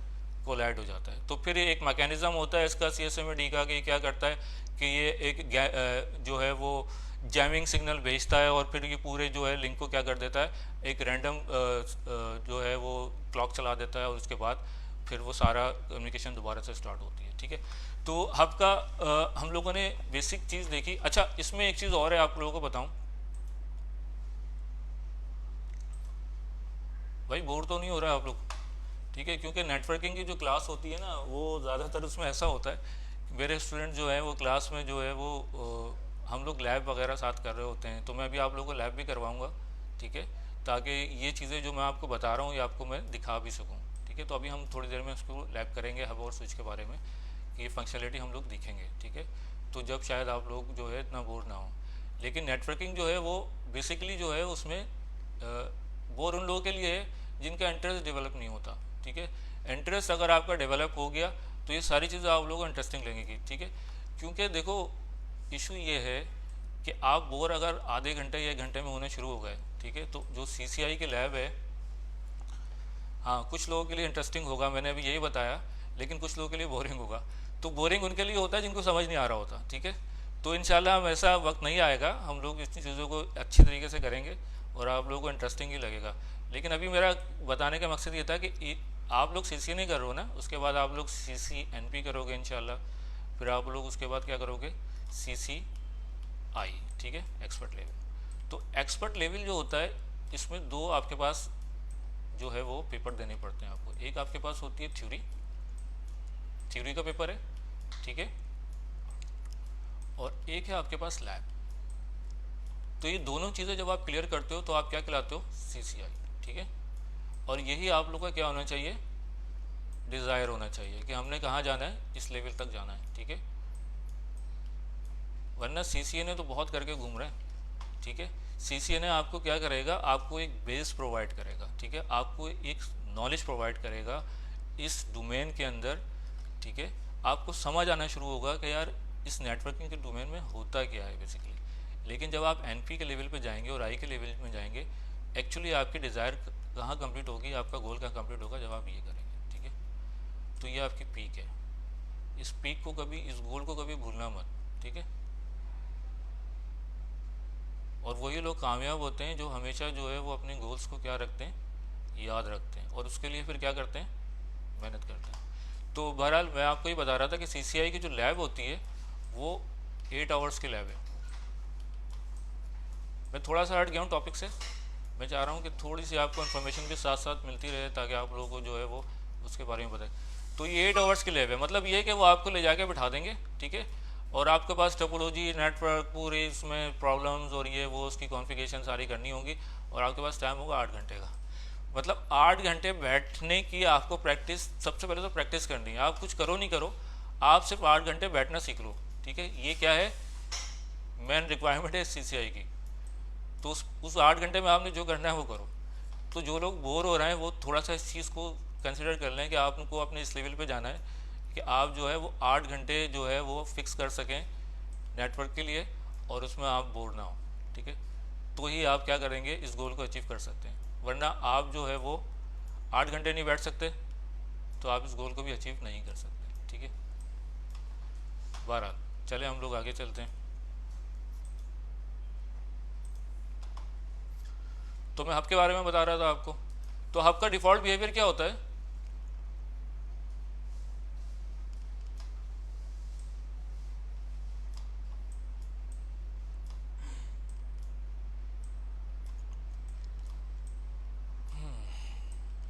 आपका डिफ़ॉल्ट बिहेवियर ये होता है कि इसको जब भी किसी भी एक पोर्ट के ऊपर डेटा मिलेगा तो ये हमेशा क्या करता है, इसको तमाम कनेक्टेड पोर्ट्स को क्या कर देता है, फॉरवर्ड कर देता है। चाहे ये डेटा आपका ब्रॉडकास्ट हो, ठीक है, चाहे ये डेटा आपका यूनिकास्ट हो। अब आप बोलेंगे सर यूनिकास्ट डेटा हो या ब्रॉडकास्ट हो, इसका क्या मतलब है। तो ये हम चीज़ डिस्कस करेंगे, ठीक है। यूनिकास्ट वैसे सर ने बताया होगा, यूनिकास्ट क्या होता है, 1 to 1। अगर ये PC A कम्युनिकेशन करना चाह रहा है PC B के साथ, ठीक है, तो ये क्या होगा, यूनिकास्ट होगा ना। लेकिन जब ये PC A डेटा को भेजेगा इस पोर्ट पे, तो ये जो हब है ये क्या करेगा, PC B को तो भेजेगा, ये कम्युनिकेशन तो यूनिकास्ट है, लेकिन ये क्या करेगा, डिफ़ॉल्ट बिहेवियर क्या है, ये बाकी तमाम पोर्ट्स को भी भेज देगा, ठीक है। तो ये हमेशा क्या करेगा, ब्रॉडकास्ट, ये हमेशा क्या करेगा, ब्रॉडकास्ट, ठीक है। चाहे कम्युनिकेशन आपकी ब्रॉडकास्ट हो तब भी ब्रॉडकास्ट करेगा, अगर आपकी कम्युनिकेशन यूनिकास्ट है तब भी ये क्या कर रहा होता है, ब्रॉडकास्ट कर रहा होता है। अब इसमें एक सवाल होता है कि सर इससे क्या इशू हो सकता है। तो यार देखो, इससे 2 तरह के इशू हो सकते हैं। ये तो मैं 4 PC की बात कर रहा था ना। अब एक हब है, इसमें कितने PC कनेक्ट हैं, फॉर एग्जांपल 16 PC कनेक्ट है, ठीक है। ये क्या है, मेरा हब। और फिर ये हब आगे क्या है, एक और आपसे कनेक्ट है, और यहाँ पे फिर अगर 50 PC कनेक्ट हैं या 10 PC कनेक्ट हैं या 20 PC कनेक्ट हैं, और फिर यहाँ से एक ये हब एक और आपके साथ कनेक्ट है, ठीक है, और यहाँ पे भी आपके 50 PC कनेक्ट हैं। तो आप क्या समझते हैं, जब ये PC A want to communicate, ये PC A और आपका ये PC B है, ठीक है। अगर ये PC A want to communicate PC B, ठीक है, तो आप क्या समझते हैं कि ये यहाँ पे बैठे हुए PC को ये डेटा मिलना चाहिए, ठीक है। अगर ये यहाँ से PC A इसको भेजेगा तो इस पोर्ट पे जब डेटा रिसीव होगा ये क्या करेगा, इन तमाम पोर्ट्स पे क्या कर देगा, फॉरवर्ड कर देगा, ठीक है, ऐसे ही होगा। और फिर ये यहाँ से क्या करेगा, इस पोर्ट पे भी फॉरवर्ड करेगा जिस पे ये हब कनेक्ट है। और जब इस हब को यहाँ पे डेटा मिलेगा तो ये क्या करेगा, ये भी तमाम पोर्ट्स पे क्या कर देगा, फॉरवर्ड कर देगा। और यहाँ से ये इस हब को भी फॉरवर्ड करेगा और यहाँ पे भी क्या होगा, forward। तो आप जो है कम्युनिकेट करना चाहते हैं ए से बी के साथ, लेकिन आपका डेटा कहाँ तक फॉरवर्ड हो रहा है, पूरे नेटवर्क में आपका फॉरवर्ड हो रहा है ब्रॉडकास्ट, ठीक है। तो ये एक क्या है, डिसएडवांटेज है हब का, कि आप जो है अननेसेसरी ट्रैफिक क्या कर रहे हैं, जनरेट कर रहे हैं अपने नेटवर्क पे, जो क्या कर रही है, बैंडविड्थ कंज्यूम कर रही है, ठीक है। इसकी वजह से जो है ये हब क्या हो गए, ऑब्सोलीट। अच्छा, एक और भी इशू है यहाँ पे कि अब ये एग्जाम्पल आप इस तरीके से लो कि ये पीसी है जिसका है, ये साहब कौन है, आपके कंपनी के जीएम, ठीक है। और जो जिनका ये पीसीबी है, ये क्या है, कंपनी के एमडी, ठीक है। अब ये दोनों कम्युनिकेशन करना चाह रहे हैं आपस में, पीसीए टू पीसीबी। तो ये क्या हो रहा है, इनकी कम्युनिकेशन का हर पैकेट कहाँ जा रहा है, ब्रॉडकास्ट हो रहा है, ये यहाँ से सब ब्रॉडकास्ट हो रहा है, ठीक है। और अगर आप ये अज्यूम कर लो कि यहाँ पे मौका मिल गया किसी हैकर को जिसने अपना लैपटॉप कनेक्ट कर लिया यहाँ पे, ठीक है, और ये सारा डेटा क्या करना शुरू कर दिया, स्निफ, क्योंकि यहाँ की कम्युनिकेशन क्या हो रही है, पूरे नेटवर्क पे क्या हो रही है, ब्रॉडकास्ट। तो ये जो हैकर की पोर्ट पे जो कनेक्ट होगा, यहाँ भी क्या मिल रहा होगा इसको, डेटा। तो ये आपके पास कॉन्फिडेंशियल डेटा जो है वो क्या हो सकता है, लीक भी हो सकता है, ठीक है। वो आपके पास हैकर क्या कर सकता है, स्निफ कर सकता है बड़े आराम से, अगर जो है वो उसको एक्सेस कहीं से मिल जाए तो। इसी वजह से सिक्योरिटी के पॉइंट ऑफ व्यू से भी ये हब जो है अब यूज़ नहीं होते आपके, ठीक है। तो ये दो इशू थे जिनकी वजह से आपके पास हब को जो है वो डिसकंटिन्यू कर दिया गया, ठीक है। और इसके बाद हमारे पास एक डिवाइस आई स्विच, जो क्या हब के मुकाबले में हमारे पास क्या है, इंटेलिजेंट डिवाइस है, ठीक है। इंटेलिजेंट डिवाइस किस तरीके से, ये भी हम देखते हैं। यहाँ तक हब आप लोगों को क्लियर हो गया, ठीक है। हब किस पे काम कर रहा होता है आपके पास, नॉर्मली क्या, हब जो है आपका हाफ डुप्लेक्स पे काम करता है, ठीक है। हब जो है हमेशा क्या करता है, ब्रॉडकास्ट करता है। इसके पास, अच्छा इसमें एक और चीज़ है, हब के पास iOS नहीं होता, ठीक है। iOS क्या होता है, ऑपरेटिंग सिस्टम, ठीक है। तो ऑपरेटिंग सिस्टम नहीं होता, इसलिए इसको नहीं पता होता कि मेरी कौन सी पोर्ट पे कौन सी डिवाइस कनेक्ट है, ठीक है। ये तो सिर्फ ये सिग्नल मिलेगा और क्या करेगा, इसको रीजनरेट कर देगा। तो iOS जो है ऑपरेटिंग सिस्टम आपकी किस पे चल रहा होता है, नॉर्मली स्विच पे और राउटर्स पे, ठीक है। तो हब के पास आपके पास कोई ऑपरेटिंग सिस्टम नहीं होता। सिस्को का जो ऑपरेटिंग सिस्टम है इसको क्या कहते हैं, iOS, ठीक है।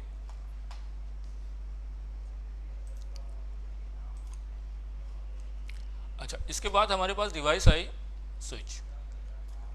हमें ज़रूरत थी कि हमारा जो है वो डेटा जो है, अननेसेसरी ट्रैफिक जो है वो फॉरवर्ड ना हो नेटवर्क पे, ठीक है, जिसकी वजह से हमारी जो बैंडविड्थ है वो कंज्यूम ना हो या नेटवर्क पे बॉटलनेक ना बने, ठीक है। दूसरी हमें ज़रूरत थी कि हमारा जो है सिक्योरिटी का भी एक इशू था, जिसकी वजह से हमने क्या यूज़ करना शुरू किया, स्विच,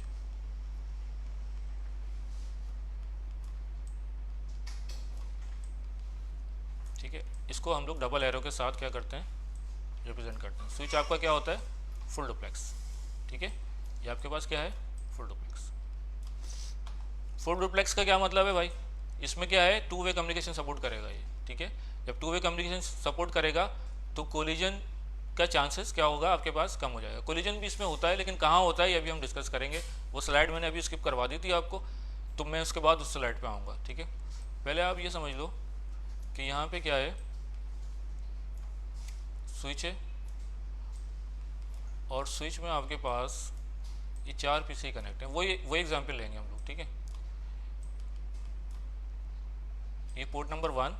अच्छा, पोर्ट क्या होती है आप लोग को पता है ना, इस तरीके से आपकी RJ45 के कनेक्टर्स होते हैं, जिसको हम लोग क्या कह रहे होते हैं, पोर्ट कह रहे होते हैं, या इंटरफेसेस भी कह रहे होते हैं, ठीक है। इस पर आपके पीसी कनेक्ट होते हैं, और इसको जो है पोर्ट आपके अगर स्विच देखेंगे तो आपको बताएगा कि कौन सी पोर्ट का क्या नंबर है, ठीक है। तो ये पोर्ट नंबर 1 है, ये पोर्ट नंबर 2 है, ये पोर्ट नंबर 3 है, और ये पोर्ट नंबर क्या है, 4। ये हमारे पास एक पीसी है ए,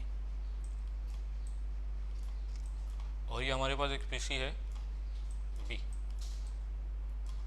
यहाँ पे सी आ गया और यहाँ पे डी आ गया, ठीक है। हब जो है वो क्या करता है, इसको हम लोग इंटेलिजेंट क्यों कहते हैं, कि क्या कर रहा होता है, ये अपनी जो पोर्ट्स होती हैं उनको क्या कर रहा होता है, मॉनिटर कर रहा होता है, ठीक है। और उनके बिहाव पे एक टेबल बनाता है, इसको हम लोग क्या कहते हैं,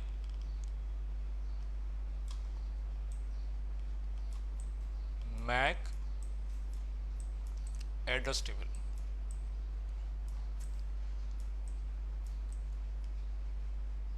ठीक है, अब यहाँ इसके पोर्ट है 1 2 3 और 4। तो जब स्विच ऑन होगा तो इसको पता नहीं होगा कि मेरी कौन सी पोर्ट पे कौन सा मैक एड्रेस कनेक्टेड है। अब ये जो रिप्रेजेंट किया नाम, इसको आप लोग एज्यूम कर लो कि ये क्या है, मैक एड्रेस है। ये मैक एड्रेस है यहाँ पे, मैक एड्रेस भी यहाँ पे, ये मैक एड्रेस यहाँ बैठा हुआ है, क्योंकि हर डिवाइस का एक मैक एड्रेस होगा, मैंने आपको बताया। तो जब PCA want to communicate PCC, ठीक है, तो PCA want to communicate PCC, जैसे ही ये डेटा भेजेगा यहाँ पे, स्विच क्या करेगा, इसमें क्या होगा, एक होगा आपके पास सोर्स और एक होगा आपके पास डेस्टिनेशन। ठीक है, तो PCA को फिलहाल पता नहीं है कि PCC का डेस्टिनेशन क्या है, लेकिन आप अज्यूम करें कि सोर्स क्या है आपके पास यहाँ पे A और डेस्टिनेशन क्या है आपके पास B। ठीक है, तो ये S और D नहीं है, ये सोर्स और डेस्टिनेशन है। ठीक है, तो सोर्स मेरे पास क्या है A और डेस्टिनेशन क्या है C। ठीक है, तो जब इस पोर्ट पे डेटा जाएगा पोर्ट नंबर 1 पे, तो स्विच क्या करेगा, ये देखेगा कि यार मेरे पास पोर्ट नंबर 1 पे डेटा आया है, इसका मैक एड्रेस क्या है। सोर्स से वो क्या करेगा, सोर्स से आइडेंटिफाई करता है, सोर्स से देखेगा कि मैक एड्रेस क्या है A, तो क्या करेगा, इस टेबल में एक एंट्री डाल लेगा कि मेरे पास जो है वो पोर्ट नंबर 1 पे जो डेटा रिसीव हुआ है वो क्या है, उसका मैक एड्रेस क्या है 1। ठीक है, तो स्विच को पता लग गया कि पोर्ट नंबर 1 पे क्या है मेरा एड्रेस A। अब स्विच को पता नहीं है कि जो डेस्टिनेशन है C वो किधर मौजूद है। ठीक है, क्योंकि अभी स्विच के पास टेबल में कोई एंट्री मौजूद नहीं है, तो स्विच क्या करेगा, इसको इस पोर्ट नंबर 1 को छोड़ के जितनी भी पोर्ट्स हैं उस पर क्या कर देगा, ब्रॉडकास्ट। ठीक है, बिल्कुल। अब आप बोलोगे सर ये तो हब की तरह काम कर रहा है। हाँ, इनिशियली हब की तरह ही काम करता है, क्योंकि इसको क्या है, डेस्टिनेशन का नहीं पता। ठीक है, इसको क्या, डेस्टिनेशन का नहीं पता कि इस वक्त C कहाँ मौजूद है, तो इसने क्या किया, तमाम पोर्ट्स पे ब्रॉडकास्ट कर दी। अब यहाँ पे इसको भी डेटा मिलेगा, D को भी मिलेगा और B को भी मिलेगा, लेकिन रिप्लाई कौन करेगा, C, क्योंकि इसका डेस्टिनेशन क्या है, मैच हो रहा है। तो जब इसके बाद डेटा आएगा तो C क्या करेगा, वापस इसको रिप्लाई करेगा, किसको, स्विच को। तो पोर्ट नंबर 3 पे जैसे ही डेटा आएगा तो वो देखेगा कि डेटा में, अच्छा अब क्या होगा, सोर्स क्या हो जाएगा C और डेस्टिनेशन अब क्या है इसका A। तो स्विच ही देखेगा कि मेरे पास जो ये डेटा आया है ये कहाँ से आया है, पोर्ट नंबर 3 पे, और इसका मैक एड्रेस क्या है C। तो ये क्या करेगा, पोर्ट नंबर 3 पे एक एंट्री डाल लेगा कि इस वक्त डेटा मेरा क्या है, इस पर मैक एड्रेस क्या है C। अच्छा, अब देखेगा इसमें कि इसका डेस्टिनेशन क्या है, तो डेस्टिनेशन वो जब चेक करेगा तो उसको डेस्टिनेशन मिलेगा A। तो जब वो अपने टेबल को आगे चेक करेगा तो उसको पता लगेगा कि जो A डेस्टिनेशन है या A मैक एड्रेस है ये इस वक्त कहाँ मौजूद है, पोर्ट नंबर 1 पे। तो अब जब ये रिप्लाई करेगा तो ये रिप्लाई ब्रॉडकास्ट नहीं करेगा। ठीक है, ना ये 4 को देगा ना 2 को, ये डायरेक्ट क्या करेगा, यूनिकास्ट। और यहाँ से डायरेक्ट इसको पोर्ट नंबर 3 से डेटा कहाँ जाएगा, पोर्ट नंबर 1 पे। ठीक है, तो ये क्या हो जाएगी आपकी कम्युनिकेशन, यूनिकास्ट। अब जब दोबारा PCA वो कम्युनिकेट करना चाहेगा PCC से, तो नेक्स्ट टाइम क्या होगा, ये किस तरीके से कम्युनिकेट करेगा, यूनिकास्ट, क्योंकि इसको सोर्स का भी पता है और डेस्टिनेशन का भी पता है। कैसे पता है, क्योंकि वो क्या कर रहा है, सोर्स जैसे डेटा रिसीव हुआ उसने एक टेबल बनाया, उस टेबल में क्या कर रहा है, वो सारी एंट्रीज कर रहा है पोर्ट के हवाले से कि मेरी कौन सी पोर्ट पे कौन सा मैक एड्रेस इस वक्त मौजूद है। ठीक है, अब अगर PCA कम्युनिकेट करना चाहे PCD के साथ, तो ऑब्वियसली फिर क्या करेगा, इसको D का नहीं पता तो ये क्या करेगा, ब्रॉडकास्ट कर देगा। लेकिन जब D रिप्लाई करेगा इसको, तो इसको A का पता होगा तो ये क्या करेगा, यूनिकास्ट। ठीक है, तो इसकी वजह से हमारे पास जो कम्युनिकेशन हो जाती है वो क्या हो जाती है, हम लोग उसको ऑप्टिमाइज़ कर लेते हैं। ठीक है, तो हमेशा वो ब्रॉडकास्ट नहीं होगी, बल्कि वो क्या करता है, इंटेलिजेंटली क्या कर रहा होता है, डिसीजन ले रहा होता है, किसकी बेस पे, अकॉर्डिंग टू आपके मैक एड्रेस टेबल। ठीक है, तो ये मैक एड्रेस टेबल बनाता है जिसकी बेस पे ये क्या करता है, इंटेलिजेंटली डिसीजन ले रहा होता है, और उसकी बेस पे आपकी जो ट्रैफिक है, जो एक्स्ट्रा ट्रैफिक है, वो भी आपकी कंट्रोल होगी। अगर अब मैं वही सिनेरियो की बात करूं जो हम अपने हब के हवाले से डिस्कस किया था कि मैं क्या करूं कि एक स्विच जो है वो यहाँ पे कनेक्ट करूं, ठीक है, और एक स्विच आपका यहाँ कनेक्ट हो और एक स्विच आपका यहाँ भी कनेक्ट हो। ठीक है, और ये आपके पास 2 PC कनेक्ट हों, PCA और PCB। तो पहली दफ़ा जब ये भेजेगा तो जब तो ये ब्रॉडकास्ट करेगा, ठीक है, ये आपके यहाँ तक जाएगी, ट्रैफिक करेगा फ्लो इस स्विच तक। लेकिन सेकंड टाइम जब ये लर्न कर लेगा दोनों एड्रेसेस, तो ये हमेशा क्या करेगा, कम्युनिकेट यूनिकास्ट, ठीक है। तो आपकी अननेसेसरी जो है वो ट्रैफिक पूरे नेटवर्क पे जनरेट नहीं होगी यूनिकास्ट, ठीक है। और दूसरा आपके पास एक सिक्योरिटी का जो थ्रेड आ रहा था वो भी आपके पास क्या हो जाएगा, यहाँ से ओवरकम हो जाएगा, और जो डेटा है वो लेजिटिमेट यूज़र को ही मिलेगा, ठीक है। अननेसेसरी यूज़र को, जिसको ज़रूरत नहीं है, उसको वो डेटा नहीं मिलेगा, ठीक है। इसमें और बहुत सारी भी चीज़ें हैं, वो हम बाद में देखेंगे। अभी आप लोगों को हब और स्विच का डिफरेंस समझ आया? इसकी हम अभी लैब भी करके देखते हैं, ठीक है। राउटर पे अभी हम थोड़ी देर में आएंगे, ठीक है। राउटर क्या काम करता है ये भी हम थोड़ी देर में डिस्कस करेंगे। अच्छा, ये वाली स्लाइड जो है मैंने आपको स्किप करवाई थी, कोलिजन डोमेन की और ब्रॉडकास्ट डोमेन की। अब मैं आपको समझाऊंगा तो थोड़ा सा आप लोगों को क्लियर होगा, अगर मैं उस वक्त समझाता। अच्छा, ये जो है ब्रॉडकास्ट डोमेन और कोलिजन डोमेन तो खैर क्योंकि एग्ज़ाम पॉइंट ऑफ व्यू से कुछ क्वेश्चंस आते हैं, ठीक है, तो ये आपको समझना ज़रूरी है। लेकिन जो है वो इतना ज़्यादा CCNA में ये डिस्कस चीज़ नहीं हो रही होती है। ज़्यादातर चीज़ जो यूज़ हो रही होती है वो ब्रॉडकास्ट यूज़ हो रही होती है। तो ये लेकिन दोनों टर्म आपके लिए समझना बहुत ज़रूरी है, ठीक है, कि ब्रॉडकास्ट डोमेन क्या होती है, कोलिजन डोमेन क्या होती है। तो सबसे पहले हम लोग देखते हैं ब्रॉडकास्ट, ठीक है। ब्रॉडकास्ट का मतलब क्या है, आप एज्यूम करो कि इस वक्त जो है आप लोग एक क्लास है फिजिकली और आप लोग सारे वहाँ पे प्रेजेंट हो, ठीक है। तो इस वक्त जो मैं आपके साथ कन्वर्सेशन कर रहा हूँ, जो कम्युनिकेट कर रहा हूँ, तो तमाम क्लास जो है वो उसको क्या कर रही है, सुन पा रही है, ठीक है। तो ये क्या होगा, मेरा ये पूरी क्लास क्या होगी, मेरी ब्रॉडकास्ट में, ठीक है। मेरी ब्रॉडकास्ट कहाँ तक जा रही है, इस नेटवर्क में जब आप ब्रॉडकास्ट कर रहे हैं उस नेटवर्क में कहाँ तक वो ब्रॉडकास्ट पहुँच रही है, वो क्या कहलाती है, आपकी ब्रॉडकास्ट में। जिस तरीके से मैंने अभी एग्जांपल दी थी कि अगर मैं आप यहाँ पे एक स्विच कनेक्ट कर दूँ, ठीक है, और जब ये पीसी यहाँ से ब्रॉडकास्ट करे तो ये सारे पीसीस को सुने, तो ये मेरा क्या हो गया, ब्रॉडकास्ट डोमेन, ठीक है। और ये ब्रॉडकास्ट डोमेन क्या है, मेरा एक ब्रॉडकास्ट डोमेन है, ठीक है, दो ब्रॉडकास्ट डोमेन नहीं है, क्या है, मेरा एक ब्रॉडकास्ट डोमेन। और अगर मैं यहाँ से इस स्विच को कनेक्ट कर दूँ और यहाँ से एक और स्विच को कनेक्ट कर दूँ, और यहाँ से जब ब्रॉडकास्ट जनरेट होगी तो वो यहाँ भी जाएगी, और इस स्विच क्या करेगा, इसको यहाँ भी फेंकेगा और यहाँ भी जाएगी। तो मैंने क्या कर दिया, अपने ब्रॉडकास्ट डोमेन को क्या कर दिया, इंक्रीज कर दिया। यहाँ पे क्या हुआ, मेरा ब्रॉडकास्ट डोमेन इंक्रीज हो गया, लेकिन नंबर ऑफ ब्रॉडकास्ट मेरी क्या है, अभी भी एक ही है। जब यहाँ से ब्रॉडकास्ट जनरेट होगी तो यहाँ तक, तो ये पूरा मेरा क्या कहलाएगा, एक ब्रॉडकास्ट डोमेन, ठीक है। फॉर एग्जाम्पल क्लास मैं आपसे के साथ कंडक्ट कर रहा हूँ और मैं क्या करता हूँ, क्लास के बराबर में एक और क्लास है, ठीक है, तो वहाँ तक मेरी आवाज़ नहीं पहुँच रही, मेरा आवाज़ नहीं पहुँच रही, और मेरा ब्रॉडकास्ट डोमेन क्या है, एक सिंगल क्लास। लेकिन अगर मैं स्पीकर कनेक्ट कर दूँ उस क्लास में, ठीक है, और उस क्लास के तक मेरी वॉइस पहुँच सके, तो मैंने क्या किया, अपने ब्रॉडकास्ट डोमेन को क्या कर दिया, इंक्रीज कर दिया। लेकिन मेरा नंबर ऑफ ब्रॉडकास्ट डोमेन क्या है, सिंगल है, ठीक है। नंबर ऑफ ब्रॉडकास्ट डोमेन मेरे क्या होंगे, दो नहीं होंगे, क्योंकि क्लास क्या है, मेरी एक ही है, मैंने सिर्फ ब्रॉडकास्ट डोमेन को इंक्रीज कर दिया। तो आप किसी भी नेटवर्क के अंदर स्विच इंक्रीज करते चले जाएं, दो लगा दें, तीन लगा दें, आपकी ब्रॉडकास्ट डोमेन हमेशा क्या रहेगी, सिंगल। क्लियर है। और यही आपके पास बात आती है हब की, ठीक है। अगर मैं इसकी बात करूं, अगर ये मेरा हब है और इस पे 4 पीसी कनेक्ट हुए हैं, तो ये मेरा क्या है, सिंगल ब्रॉडकास्ट डोमेन। और अगर मैं यहाँ पे स्विच लगा दूं तो ये स्विच भी मेरा क्या होगा, सिंगल ब्रॉडकास्ट डोमेन। क्लियर है। ब्रॉडकास्ट डोमेन समझ आया आप लोगों को।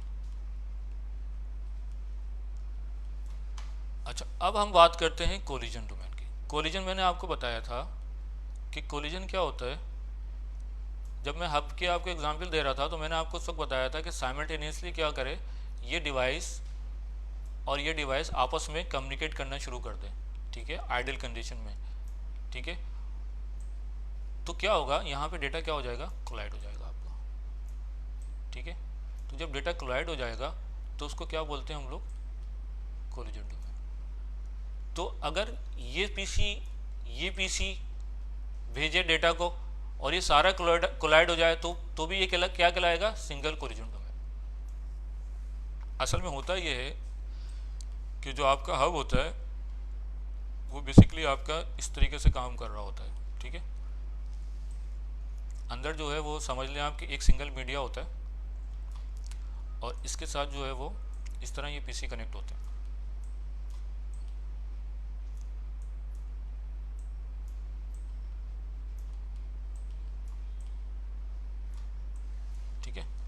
तो पीसी जब कनेक्ट होते हैं तो ये क्या कर रहे होते हैं, एक सिंगल मीडिया को ही क्या कर रहे होते हैं, शेयर कर रहे होते हैं। ठीक है, हब की बात कर रहा हूँ मैं, हब के अंदर जो आपके पास मीडिया कनेक्टेड होता है वो इस तरीके से होता है। ठीक है, तो जब यहाँ पे कोलिजन होता है किसी दो पीसी के बीच डेटा में, तो वो क्या कहलाएगा, आपका सिंगल कोलिजन डोमेन। चाहे वो उसमें 4 पीसी लगे हों, चाहे उसमें 8 पीसी लगे हों, चाहे उसमें 10 पीसी लगे हों, लेकिन वो सबके लिए ये क्या है, मीडिया सिंगल कोलिजन डोमेन। ठीक है, तो आपके लिए याद रखने की बात यह है, एग्ज़ाम क्वेश्चन जो आते हैं उसकी अगर हम बात करें तो आप लोग लिख लें ये बात, सही है, कि आपका जो हब होगा वो सिंगल ब्रॉडकास्ट डोमेन है। ठीक है, और सिंगल ही क्या है, कोलिजन डोमेन। ठीक है, हब जो है आपका सिंगल कोलिजन डोमेन है और सिंगल ही क्या है, ब्रॉडकास्ट डोमेन। ठीक है, अगर यहाँ पे एक और हब भी लगा दूँ मैं और यहाँ पे 10 पीसी भी लगा दूँ तो भी ये क्या रहेगा, एक ही ब्रॉडकास्ट डोमेन रहेगा। ठीक है, अब हम बात करें स्विच की। स्विच में क्या होता है, स्विच में ये होता है कि तमाम जो पीसीज होते हैं, एक तो वो फुल डुप्लेक्स पे काम कर रहे होते हैं। ठीक है, तो इसका मतलब ये है कि हर पीसी की जो है वो सेंडिंग की पाथ अलग होगी और रिसीविंग की अलग होगी। ठीक है, इसके अलावा ये होता है कि ये जो हर पीसी होगा वो हर पोर्ट जो होगी, हर पोर्ट के साथ अलग अलग कनेक्ट हुई हुई होती है। ठीक है, तो इसके पास जैसे ये पीसी है, इसके पास इस पीसी तक जाने के लिए अलग रास्ता मौजूद है। ठीक है, और इस पीसी के पास इसके जाने के लिए अलग रास्ता मौजूद है और इस पीसी के पास इसके लिए जाने का अलग रास्ता मौजूद है। तो जितनी पोर्ट्स होंगी आपके स्विच के अंदर, उतने ही आपके क्या होंगे, कोलिजन डोमेन। सही, अगर आपका 16 पोर्ट का स्विच है, 16 पोर्ट का स्विच है, तो आपके पास कोलिजन डोमेन कितने हो जाएंगे, 16। ठीक है, तो स्विच जो होता है वो क्या होता है, सिंगल आपके पास ब्रॉडकास्ट डोमेन है और पर पोर्ट क्या है, कोलिजन डोमेन। ठीक है, मैं दोबारा रिपीट करूं, स्विच जो है आप सिंगल ब्रॉडकास्ट डोमेन है और पर पोर्ट क्या है, कोलिजन डोमेन। मतलब जितनी नंबर ऑफ पोर्ट्स होंगी स्विच, उतने ही क्या होंगे उसमें, कोलिजन। अब आप बोलोगे सर आप क्या बात कर रहे हैं, ये तो फुल डुप्लेक्स काम कर रहा है, ये रास्ता भी अलग है, आप कह रहे हैं कि ये रास्ता भी अलग है इनका, तो क्या यहाँ पे कोलिजन हो सकता है? तो स्विच में कोलिजन कहाँ हो सकता है? स्विच में कोलिजन हो सकता है, ये बड़ी इंपॉर्टेंट बात है। अच्छा, ये मुझे भी पहले समझ नहीं आती थी, कंफ्यूज ही रहता था मैं, सही है, लेकिन जो है वो समझने की बात है। ठीक है, तो यहाँ पे एक पीसी कनेक्ट है, एक पीसी यहाँ कनेक्ट है, तो ऑब्वियसली इसका रास्ता अलग है, इसका रास्ता अलग है, दूसरी पोर्ट के साथ इसका रास्ता अलग है, और ये किस पे काम कर रहा है, फुल डुप्लेक्स पे, मतलब इसका सेंडिंग पाथ अलग है और रिसीविंग पाथ अलग है। क्लियर है? स्विच की बात कर रहा हूँ मैं। तो यहाँ पे कोलिजन क्या होगा, यहाँ पे कोलिजन हो सकता है इस पोर्ट और इस डिवाइस के बीच में। ठीक है, हो सकता है ये जब आप कोई डिवाइस यूज़ कर रहे हो, ये क्या हो, हाफ डुप्लेक्स काम कर रही हो, ये क्या हो, हाफ डुप्लेक्स काम कर रही हो, तो स्विच क्या करेगा, इस पोर्ट को फिर किस पे कर देगा, हाफ डुप्लेक्स कम्युनिकेशन पे। तो अगर हाफ डुप्लेक्स करेगा तो हो सकता है कि इस जगह पे क्या हो, कोलिजन अकर हो जाए। ठीक है, कोलिजन अकर कैसे हो, कि हो सकता है कि इसका इंटरफेस कार्ड ख़राब हो जाए और ये क्या करे, करप्टेड डेटा जो है सेंड करना शुरू कर दे, और इस पोर्ट से जब ये स्विच डेटा ट्रांसफर कर रहा हो तो यहाँ से ये पीसी या कोई डिवाइस जो हाफ डुप्लेक्स पे काम कर रही है वो भी ट्रांसफर शुरू कर दे, तो यहाँ पे क्या हो सकता है, कोलिजन। इसीलिए हम कहते हैं कि स्विच जो है वो पर पोर्ट कोलिजन डोमेन है। ठीक है, मतलब जितनी पोर्ट्स होंगी उतने ही क्या होंगे, कोलिजन डोमेन। क्लियर है? अच्छा, अगर मैं राउटर की बात करूँ तो राउटर में थोड़ा सा फ़र्क है। ठीक है, अभी मैंने आपके वो राउटर के बारे में पढ़ाया नहीं है। राउटर क्या करता है, आपकी ब्रॉडकास्ट डोमेन को क्या कर देता है, स्टॉप कर देता है। सही, अगर ये मेरे पास 2 स्विच लगे हुए और इसके आगे यहाँ पे क्या लगा हुआ, एक राउटर, और यहाँ पे एक पीसी कनेक्ट हुआ और यहाँ पे एक पीसी कनेक्ट है। ठीक है, तो जब ये पीसी इसको भेजेगा, पीसी बी है ये और पीसी ए है, तो ये जब पीसी ए डेटा भेजेगा, ठीक है, पीसी ए को, तो जाहिर सी बात है ब्रॉडकास्ट जनरेट होगी फर्स्ट टाइम में, वो ब्रॉडकास्ट इस स्विच के होते हुए यहाँ भी जाएगी और वो ब्रॉडकास्ट यहाँ भी जाएगी। तो ये राउटर क्या करता है, इस ब्रॉडकास्ट को कभी भी फॉरवर्ड, स्विच क्या कर रहा है, इसको फॉरवर्ड कर रहा है, जबकि राउटर क्या करता है, इस ब्रॉडकास्ट को यहाँ पे क्या कर देता है, स्टॉप कर देता है। ठीक है, और इसको आगे कभी अगर इसके पास एक और नेटवर्क यहाँ कनेक्ट हो तो ये कभी भी क्या करेगा, इस नेटवर्क पे इस ब्रॉडकास्ट को फॉरवर्ड नहीं करेगा। क्लियर है? वो क्यों करता है, कैसे करता है, ये हम लोग बाद में देखेंगे। ठीक है, अभी आपके लिए समझना सिर्फ इतना ज़रूरी है कि राउटर की जो है वो क्या होती है, पर पोर्ट क्या है आपके पास ब्रॉडकास्ट डोमेन, और पर पोर्ट ही क्या है आपके पास कोलिजन डोमेन, ठीक है। तो राउटर के जितनी पोर्ट्स होंगी उतने क्या होंगे, राउटर के ब्रॉडकास्ट डोमेन होंगे, ठीक है, और जितनी राउटर की पोर्ट्स होंगी उतने ही क्या होंगे, कोलिजन डोमेन, ठीक है। तो अगर मैं इस डायग्राम की बात करूं तो देखो इस डायग्राम में कितने ब्रॉडकास्ट डोमेन है। इस डायग्राम में अगर स्विच भी लगा हुआ है और इसमें हब भी लगा हुआ है, तो आप अगर यहाँ से कोई पीसी ब्रॉडकास्ट जनरेट करता है तो ये स्विच पे भी ट्रैवल होगी, हब पे भी होगी, ठीक है, क्योंकि स्विच का डिफ़ॉल्ट बिहेवियर क्या है कि एक पोर्ट पे मिलता है तो ये तकरीबन तमाम पोर्ट से ब्रॉडकास्ट फॉरवर्ड करता है, और फिर ये हब को मिलेगी तो हब भी क्या करेगा, उसको फॉरवर्ड कर देगा। तो ये पूरा मेरा क्या है, एक ब्रॉडकास्ट डोमेन, ठीक है। और कोलिजन डोमेन कितने, अगर मैं स्विच की बात करूँ तो स्विच की कितनी पोर्ट्स हैं यहाँ पे, 1, 2 और 3, और यही पोर्ट किसके साथ है, हब के साथ कनेक्ट है। और हब जो है वो क्या है, सिंगल ब्रॉडकास्ट डोमेन, भले जहाँ पे सिंगल कोलिजन डोमेन, भले यहाँ पे 3 पीसी कनेक्ट हो, 4 पीसी कनेक्ट हो, ये क्या कहलाएगा, एक ही कोलिजन डोमेन है, ठीक है। ये मैं आपको बता चुका हूँ अभी थोड़ी देर पहले। तो यहाँ पे टोटल कितने हैं, कोलिजन डोमेन 3 और ब्रॉडकास्ट डोमेन कितने हैं, 1। तो भाई इसकी प्रैक्टिस कर लेना गूगल पे जाके, ठीक है, ब्रॉडकास्ट डोमेन और कोलिजन डोमेन लिखना, तो आपके पास बहुत सारे, और उसको इमेज पे क्लिक कर देना तो आपको बहुत सारे वहाँ पे डायग्राम्स आ जाएंगी। तो वहाँ पे जब आप उन डायग्राम्स को देखोगे तो आपकी थोड़ी सी प्रैक्टिस हो जाएगी कि ब्रॉडकास्ट डोमेन और कोलिजन डोमेन में क्या फ़र्क है। क्लियर है। अच्छा, अब मैं इसकी आपको लैब करवाता हूँ।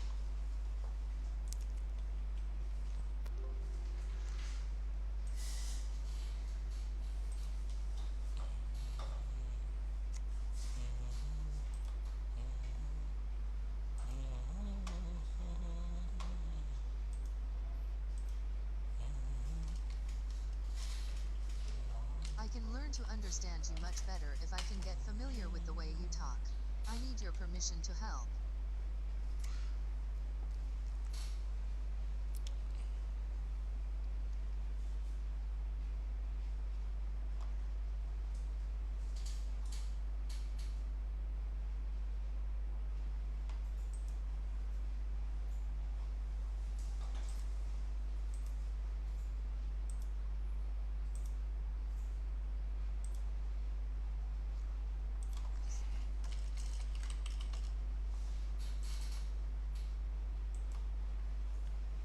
पैकेट ट्रेसर तो यूज़ करना आ गया ना आप लोगों को सबको,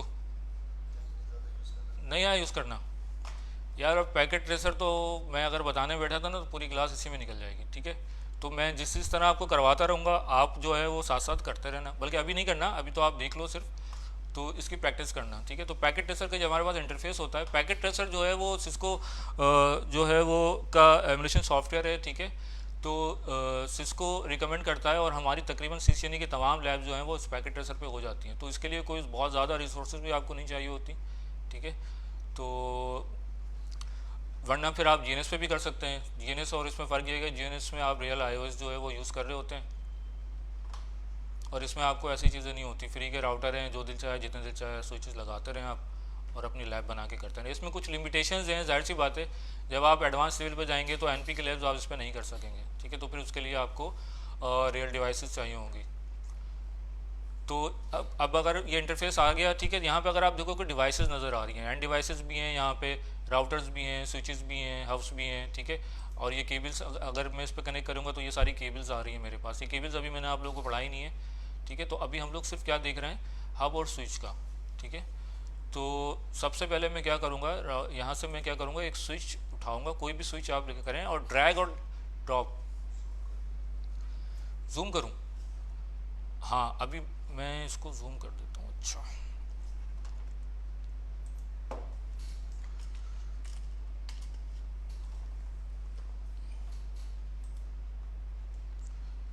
ठीक है भाई, अब नज़र आ रहा है सबको। इससे बड़ा करूँगा तो यार फिर मुझे नज़र नहीं आएगा, ठीक है।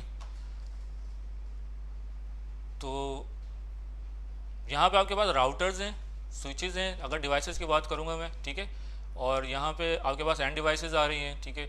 यहाँ पे आपके पास केबल्स आ रही है, केबल्स अभी आप लोगों को मैंने पढ़ाई नहीं है, ठीक है, जब पढ़ाएंगे तो देखेंगे, ठीक है। तो यहाँ पे सबसे पहले क्या करेंगे, आप क्या करेंगे, जिसको आपको स्विच लेना है तो आप क्या करेंगे, स्विच को यहाँ से ड्रैग एंड ड्रॉप करना है सिर्फ, ठीक है। और यहाँ से एक मैं क्या ले लेता हूँ, हब ले लेता हूँ, ठीक है। तो ये 2 डिवाइसेस ले ली। एंड डिवाइसेस में मैं यहाँ पे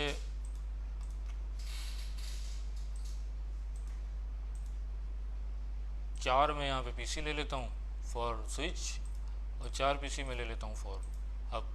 ठीक है, और इसको मैं यहाँ से जूम कर देता हूँ।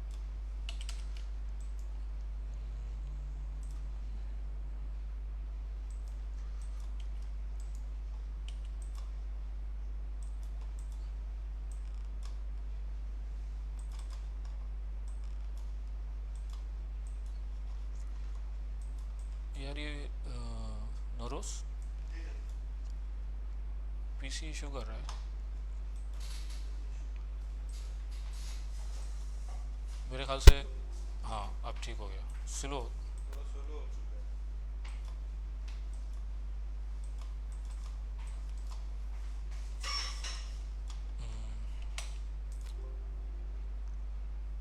यार 2 मिनट वेट करो, मैं ज़रा। हाँ ठीक है, अब आ गया।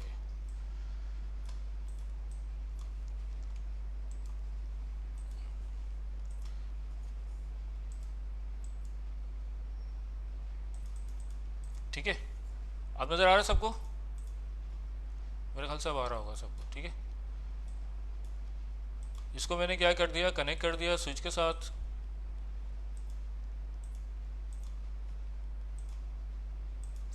अभी मैं आपको जो है ना सिर्फ बिहेवियर दिखा रहा हूँ स्विच और हब का, जो हम लोगों ने अभी डिस्कस किया है। ठीक है, ये कैसे कम्युनिकेशन कर रहे हैं, इसको कैसे कॉन्फ़िगर करना है, ये सब चीज़ें हम लोग बाद में देखेंगे।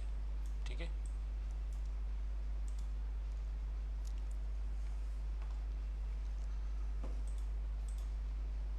विजिबल है सबके लिए?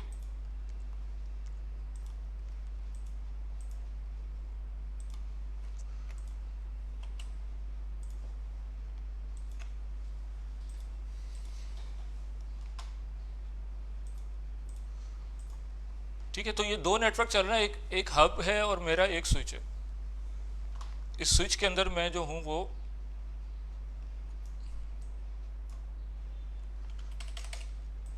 आईपी एड्रेस दे देता हूँ।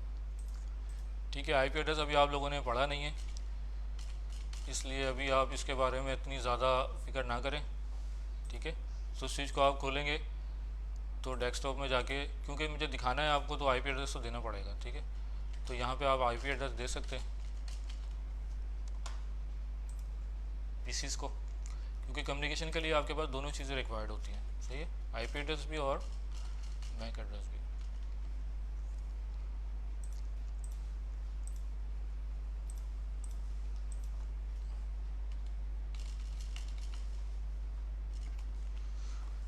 ठीक है भाई, और इसी तरीके से मैं क्या करता हूँ, इस हब को भी जो है वो आईपी एड्रेस दे देता हूँ।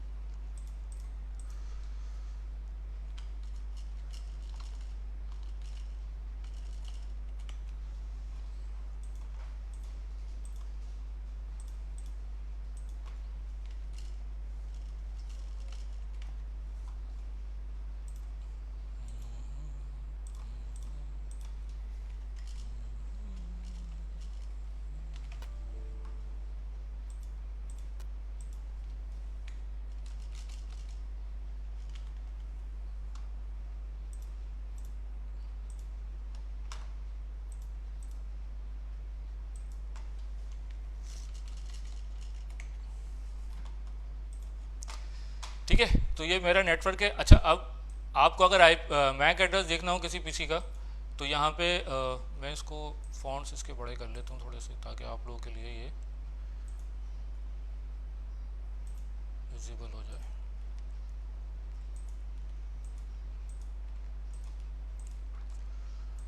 और मैं एक काम और करता हूँ कि इसको पोर्ट्स भी इसकी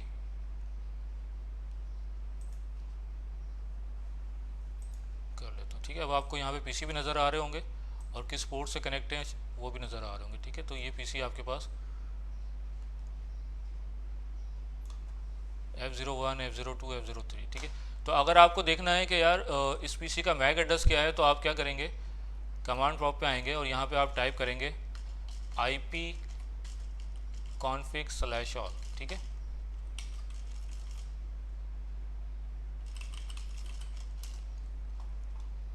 तो यहाँ पे आपको क्या नज़र आ रहा है, इसका फिजिकल एड्रेस। ठीक है, सबको नज़र आ रहा है। मैक एड्रेस को क्या बोलते हैं? फिजिकल एड्रेस भी कहते हैं। तो ये फिजिकल एड्रेस में क्या करता हूँ, इसको मैं लिख लेता हूँ बाहर। ठीक है, हर पीसी का, मैं स्विच के हवाले से बात कर रहा हूँ। ठीक है, पैकेट ट्रेसर में आप यहाँ से भी लिख सकते हैं।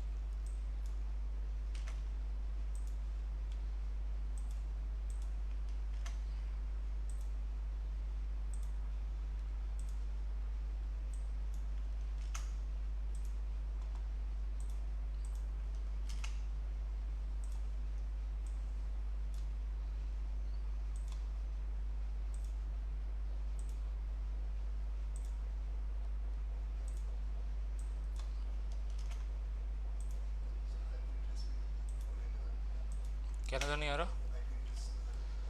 आईपी एड्रेस नज़र नहीं आ रहा है यार। आईपी एड्रेसेस देखो मैंने क्या दिया है, मैं लिख देता हूँ यहाँ पे। इसको मैंने क्या दिया है, 10.0.0.2। ठीक है, तो इसका आईपी एड्रेस है 10.0.0.2। क्योंकि यार ये इसके फॉन्ट इंक्रीज शायद नज़र आ रहा है, नहीं आ रहा। कॉपी करके मैं बाहर लिख देता हूँ।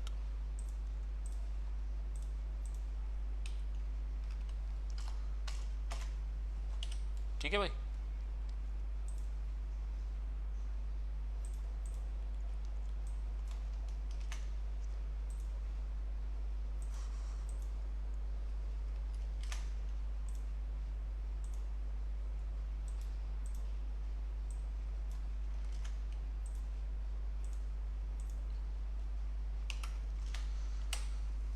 नज़र आ रहा है सबको? ठीक है, और यहाँ पे जो आईपी लिखी है उसको लिखने की ज़रूरत नहीं है, क्योंकि हब का जो है वो बिहेवियर मैं आपको वैसे दिखा दूंगा। ठीक है, असल जो चीज़ है वो स्विच का दिखाना है।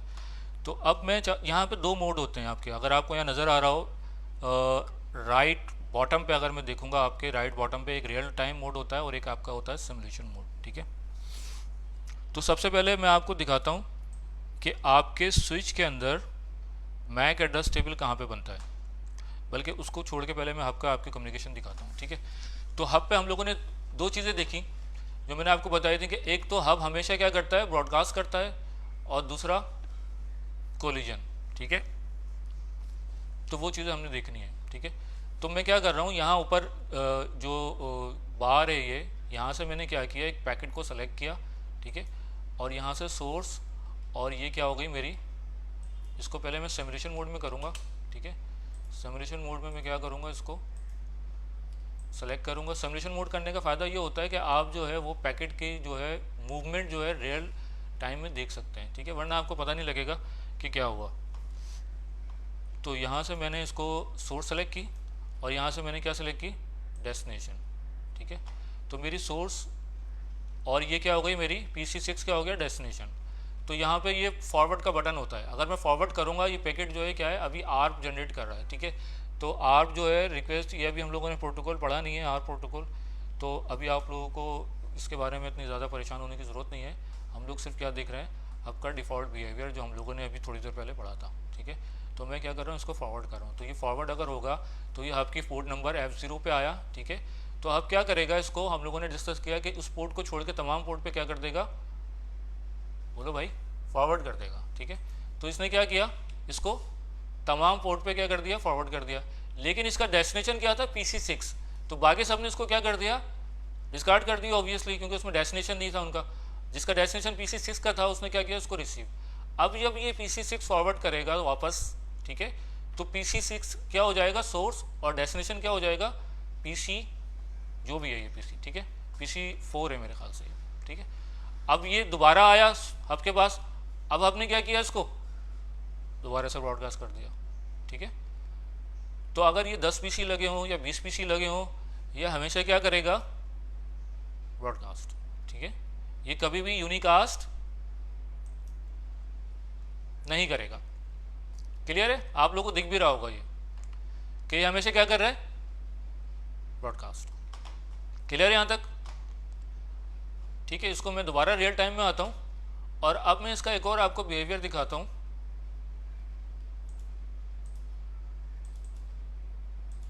कोलिजन का। ठीक है, अब मैं यहाँ से एक पैकेट सेलेक्ट करता हूँ और इसको मैंने डेस्टिनेशन बता दिया PC6, और रियल टाइम में ही मैंने क्या किया, PC7 टू एक डेस्टिनेशन बता दी इसको कि ये भी PC क्या करेगा, ट्रांसफ़र करना शुरू करेगा। ठीक है, और उसी रियल टाइम में मैंने क्या किया, PC6 टू PC4 भी मैंने क्या कर दिया, सोर्स टू डेस्टिनेशन बता दिया, और उसी टाइम पे मैंने एक पैकेट और जनरेट किया PC5 के साथ जो कि PC7 तक जा रहा है। ठीक है, तो अब आपके पास जो है वो मीडिया क्या है, हब, और एक साथ जो है तमाम PC क्या कर रहे हैं, डेटा को फॉरवर्ड करना शुरू कर दिया।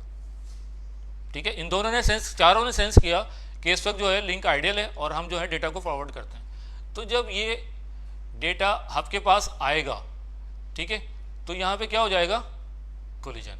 अभी आपको एक आग जलती हुई दिख रही है, इसका मतलब क्या है कि यहाँ पे ये कोलिजन हो चुका है। ठीक है, और ये सारा डेटा जो है वो क्या हो गया, कोलाइड। ठीक है, तो अब क्या है हमारा सिंगल कोलिजन डोमेन। तो हमने दो चीज़ें यहाँ पे सीखी, एक हमने पढ़ा था कि हब हमेशा ब्रॉडकास्ट करता है। ठीक है, और दूसरा हमने पढ़ा था कि हब जो है वो क्या होता है, सिंगल कोलिजन डोमेन होता है। ठीक है, तो जब भी उसके बाद डेटा आएगा और तमाम PC अगर एक साथ डेटा ट्रांसफ़र करना शुरू कर दें तो उस मीडिया पे क्या होगा, कोलिजन हो जाएगा। क्लियर यहाँ तक? गुड।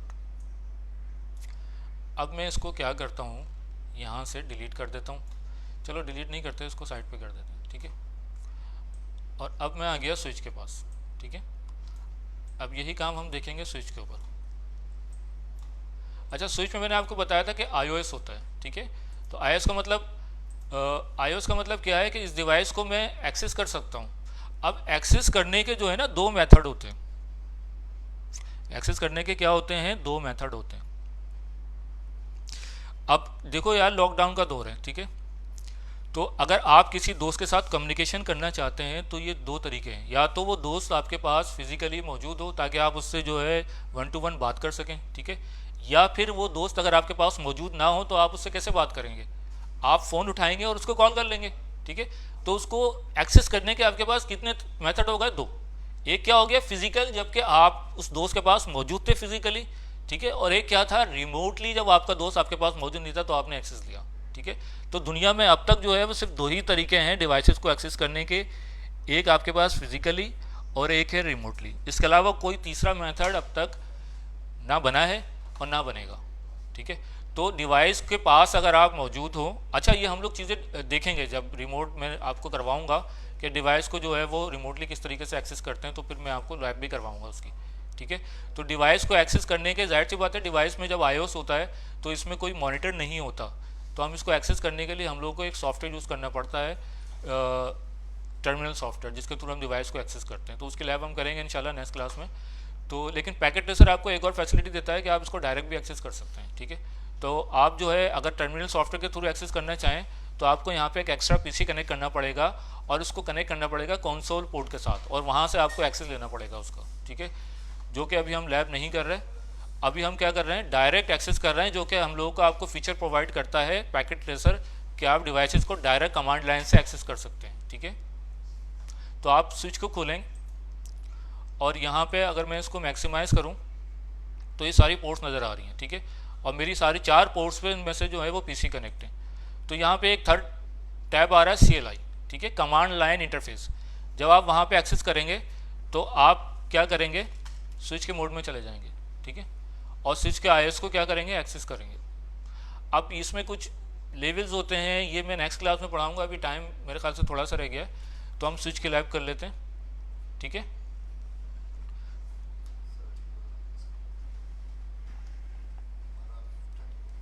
हाँ अच्छा, तो यार जल्दी से देख लो उसको, लैब को। कितना टाइम है हमारे पास, तो अभी 10 मिनट तो लगेंगे इसमें, तो कोई बात नहीं यार, ये लोग थोड़ा 10 मिनट और बैठ जाएंगे।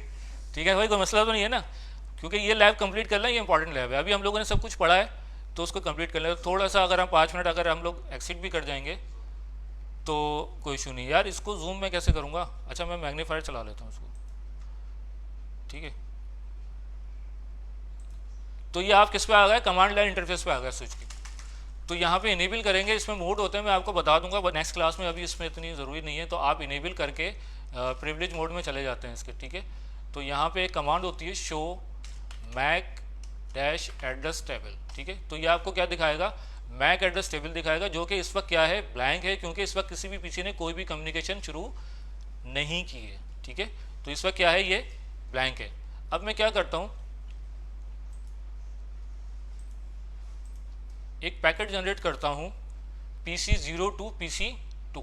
ठीक है, तो ये पैकेट यहां से मैं इसको सिमुलेशन मोड में आता हूं और यहां से मैं एक पैकेट जनरेट करता हूं PC0 टू PC2। ठीक है, तो मेरी सोर्स क्या हो गई, PC0, जिसका मैक एड्रेस क्या हो गया 9 आखिर में दाखिल 2AE2। ठीक है, लास्ट में क्या आ रहा है 2AE2, और इसकी डेस्टिनेशन क्या है 0068। ठीक है, तो इसको मैंने क्या किया, फॉरवर्ड कर दिया। अच्छा, स्विच का भी मैक एड्रेस टेबल क्या है, ब्लैंक। अब मैं इसको क्या कर रहा हूँ, यहाँ से फॉरवर्ड। जैसे ही ये स्विच के पास आया, पोर्ट नंबर F01 के ऊपर ये पैकेट आया, तो स्विच ने क्या किया होगा, लर्न कर लिया होगा मैक एड्रेस टेबल में इसका मैक एड्रेस, और उसके आगे मैपिंग कर ली होगी इसकी पोर्ट नंबर के साथ। तो अगर मैं स्विच पर वापस आऊँ इस कंडीशन में, और मैं अगर चेक करूँ दोबारा से मैक एड्रेस टेबल को, तो आप देखोगे कि यहाँ पे क्या होगा, इसने डायनेमिकली लर्न किए है पोर्ट नंबर 1 पे क्या लर्न किया है, एक मैक एड्रेस, जिसका मैक एड्रेस में आखिर में क्या आ रहा है 2AE2। ठीक है, तो इसको पता लग गया कि ये मेरी पोर्ट नंबर 1 पे जो है इस वक्त एक पीसी या एंड डिवाइस कनेक्ट है और उसका मैक एड्रेस क्या है 2AE2। लेकिन इसको डेस्टिनेशन का नहीं पता। ठीक है, इसको अभी नहीं पता कि इसकी डेस्टिनेशन कहाँ है, क्योंकि इसके मैक एड्रेस टेबल पर डिसीजन ले रहा है, तो इसको नहीं पता। तो ये क्या करेगा, मैंने आपको बताया था कि क्या करेगा, ये फॉरवर्ड कर देगा लाइक हब। ठीक है, तो ब्रॉडकास्ट करेगा तमाम पोर्ट्स पे, उस पोर्ट को छोड़ के जिस पोर्ट से ये रिसीव हुआ है, मतलब F01 को छोड़ के जितनी बाकी पोर्ट हैं F02, F03, F04, ये फॉरवर्ड करेगा। ठीक है, तो अगर मैं इसको देखूं तो इसने क्या कर दिया, तमाम पोर्ट्स पे क्या कर दिया, फॉरवर्ड कर दिया। ठीक है, लेकिन ये क्योंकि ये PC2 के लिए पैकेट था तो उसने रिसीव किया और बाकी सब ने क्या कर दिया, डिस्कार्ड कर दिया। ठीक है, अब PC2 इसको वापस रिप्लाई करेगा। PC2 जब रिप्लाई करेगा तो सोर्स मैक एड्रेस क्या हो जाएगा 0068 PC2 का, और डेस्टिनेशन क्या हो जाएगा 2AE2। ठीक है, जो कि PC0 का है। तो जब ये इसको फॉरवर्ड करेगा तो स्विच के पास जब ये पैकेट आएगा तो स्विच फिर लर्न कर लेगा पोर्ट F01 पे मुझे कोई पैकेट रिसीव हुआ है जिसका मैक एड्रेस क्या है 0068। ठीक है, वो सोर्स से लर्न कर रहा है। ठीक है, ये जहन में रहे। तो वो F068 को लर्न करेगा जब, तो मैपिंग कर लेगा। ठीक है, अगर मैं यहाँ पे अब मैक एड्रेस टेबल शो करवाऊँ तो इसके पास F04 पे आ गया, इसने लर्न कर लिया 0068। क्लियर है, और इसको जो डेस्टिनेशन है 2AE8 का भी पता है इसको कि वो मेरे पास किस पे पोर्ट नंबर किस पे वाइंड हुई हुई है F01 पे। तो अब आप क्या समझते हैं, इसको ब्रॉडकास्ट करना चाहिए, यूनिकास्ट करना चाहिए? एग्जैक्टली ये क्या करेगा, अब यूनिकास्ट करेगा, क्योंकि इसको पता है इस मैक एड्रेस का कि ये मैक एड्रेस मेरे पास F01 पे कनेक्टेड है। और इसको पता कैसे लगा, क्योंकि जब वो पहली दफ़ा रिसीव हुआ था तो उसने क्या किया था, मैक एड्रेस टेबल में एक एंट्री डाल ली थी पोर्ट नंबर के साथ। तो अब इसको पता है कि इस पैकेट को मुझे किस पे फॉरवर्ड करना है, पोर्ट नंबर 1 पे। तो ये पैकेट क्या होगा, यूनिकास्ट। ठीक है, तो अब ये क्या हुआ, यूनिकास्ट। अब ये ब्रॉडकास्ट नहीं हुआ। ठीक है, अब मैं इसको अगर दोबारा फॉरवर्ड करूंगा तो अब ये दोबारा अगर PC0 करेगा इसको फॉरवर्ड, तो अब क्या होगा, अब ये ब्रॉडकास्ट होगा यूनिकास्ट। अब PC0 और PC2 दोनों का एड्रेस स्विच को पता है, उसको मैक एड्रेस टेबल से लर्न हुआ है कि इन दोनों का मैक एड्रेस क्या है। ठीक है, तो ये हमेशा क्या करेगा, यूनिकास्ट। ठीक है, तो अगर मैं इसको जितनी दफ़ा भी फॉरवर्ड करूंगा पैकेट को, तो ये हमेशा क्या कर रहा है, यूनिकास्ट। ठीक है, इंटेलिजेंटली ये डिसीजन ले रहा है अकॉर्डिंग टू मैक एड्रेस। ठीक है, अच्छा ये STP के पैकेट शुरू हो गए, STP अभी आप लोगों ने पढ़ा नहीं है। ठीक है, तो वो उस छोड़ दें। लेकिन स्विच ने क्या किया, सेकंड टाइम में जब उसने लर्न कर लिया मैक एड्रेस, तो उसने क्या किया, बोलो भाई, यूनिकास्ट किया। ठीक है, तो अब जितनी दफ़ा भी स्विच फॉरवर्ड करेगा वो क्या करेगा, ए और PC0 और PC2 की अगर बात करें, जितनी दफ़ा भी फॉरवर्ड करेगा तो वो यूनिकास्ट करेगा। गुड, जाग रहे हैं सारे? ठीक है, तो मुझे बड़ा मज़ा आता है जब मेरे स्टूडेंट जो है वो मैं लैब करवाता हूँ तो जाग रहे होते हैं। सही है, तो क्योंकि यार देखो तुम लोग तो मेरे रीचेबल हो नहीं। ठीक है, क्योंकि जो मेरे क्लास में जो सो रहा होता है तो फिर मैं उसकी जो है वो ठीक ठाक उसको मैं परेशान कर देता हूँ। ठीक है, लेकिन अगर तुम सो भी रहोगे तो मैं कुछ कर नहीं सकता। ठीक है, तो ऑनलाइन क्लास का जो है ना ये ड्रॉबैक है कि जो स्टूडेंट्स होते हैं वो जो टीचर है उसके हाथ नहीं आ सकते। तो अभी 2-4 दिन पहले जो है मेरा छोटा बेटा है 3 साल का, तो उनकी मुझे याद आ गया ये वाक़या। तो उनके स्कूल से जो है वो आया कि भाई जूम पे क्लास होगी। अच्छा, मैं बड़ा हैरान हुआ, मैंने कहा यार 3 साल के बच्चे की क्लास जो है वो जूम पे। तो बहरहाल उसकी पूरी तैयारी की, लैपटॉप पे सारी चीज़ें कनेक्ट करके हमने दे दी कि भाई सुबह सुबह टीचर जो हैं वो आएंगी और वो क्लास लेंगी बच्चे की, 3 साल की जूम पे स्कूल की क्लास हो रही है। अच्छा, तो रेडी हो गया, अब वो बच्चे को भी तैयार कर दिया, महद नाम है उसका। तो अब वो मिस ने क्या किया कि वो सब बच्चों को कनेक्ट करके जूम पे और सबका माइक खोल दिया, ठीक है। अब वो मिस को भी शायद इतना, टीचर को इतना आइडिया नहीं होगा, शायद पहली दफ़ा यूज़ कर रही होंगी। तो वो जो थोड़ी देर के बाद जो था वो क्लास जो थी वो क्या बन गई थी, एक मछली मार्केट। अच्छा, और उसमें काफ़ी मुज़क्कर खेज़ जो है सूरत हाल थी कि किसी बच्चे की अम्मा पकड़ के बिठाई हुई थी उसको, सही है, और कुछ खिला रही थी ताकि वो बच्चा भागे नहीं। किसी के अब्बा ने पकड़ा हुआ था उसको, और कोई बच्चा रो रहा था, और किसी के 3-4 बहन भाई जमा थे। तो वो क्लास नहीं हो रही थी, कुछ अजीब सी चीज़ हो रही थी, ठीक है। तो वो मेरे भी साहबजादे जो है वो थोड़ी देर के बाद जो है वो पहले तो सीधे हुए, फिर थोड़ी देर के बाद वो टेढ़े हो गए, फिर वो लेट गए। तो और वो फिर मिस ने भी जो है ना थोड़ी देर के बाद वो हिम्मत हार दी थी, और फिर वो उन्होंने 2-3 पोएम्स वगैरह करवाई और फिर वो उन्होंने उसको एंड किया। तो भाई आप लोग तो ऐसा नहीं कर रहे हो ना, मुझे उम्मीद है आप तो अच्छे बच्चे हो, ठीक है। तो आप लोग जो है वो दिल लगा के पढ़ रहे होगे। अच्छा, बहरहाल टॉपिक पे वापस आ जाते हैं। हम लोग कहाँ थे, मैं आपको बिहेवियर दिखा रहा था स्विच का, कि स्विच क्या करता है बाय डिफ़ॉल्ट जो है वो ब्रॉडकास्ट करता है जब उसको मैक एड्रेस टेबल में कोई एंट्री नहीं मिलती। लेकिन जब वो लर्न कर लेता है तो वो इंटेलिजेंटली क्या कर रहा होता है, डिसीजन ले रहा होता है कि पैकेट को मैंने उस डेटा को कहाँ पे फॉरवर्ड करना है। तो उसकी वजह से आपकी क्या होती है, ब्रॉडकास्ट जो है वो कम हो जाती है, और आपका नेटवर्क ट्रैफिक जो है वो कम हो जाता है। तो ये फ़र्क है हमारा स्विच में और हब के अंदर। तो आई होप कि ये आप लोगों को लैब और ये थ्योरी क्लियर हो गई होगी। ये सारी चीज़ें हम लोग इंशाल्लाह ताला आगे CCNA में डिस्कस भी करेंगे, तो आप लोगों को और क्लियर हो जाएगी। अब आगे देखते हैं स्लाइड में क्या है।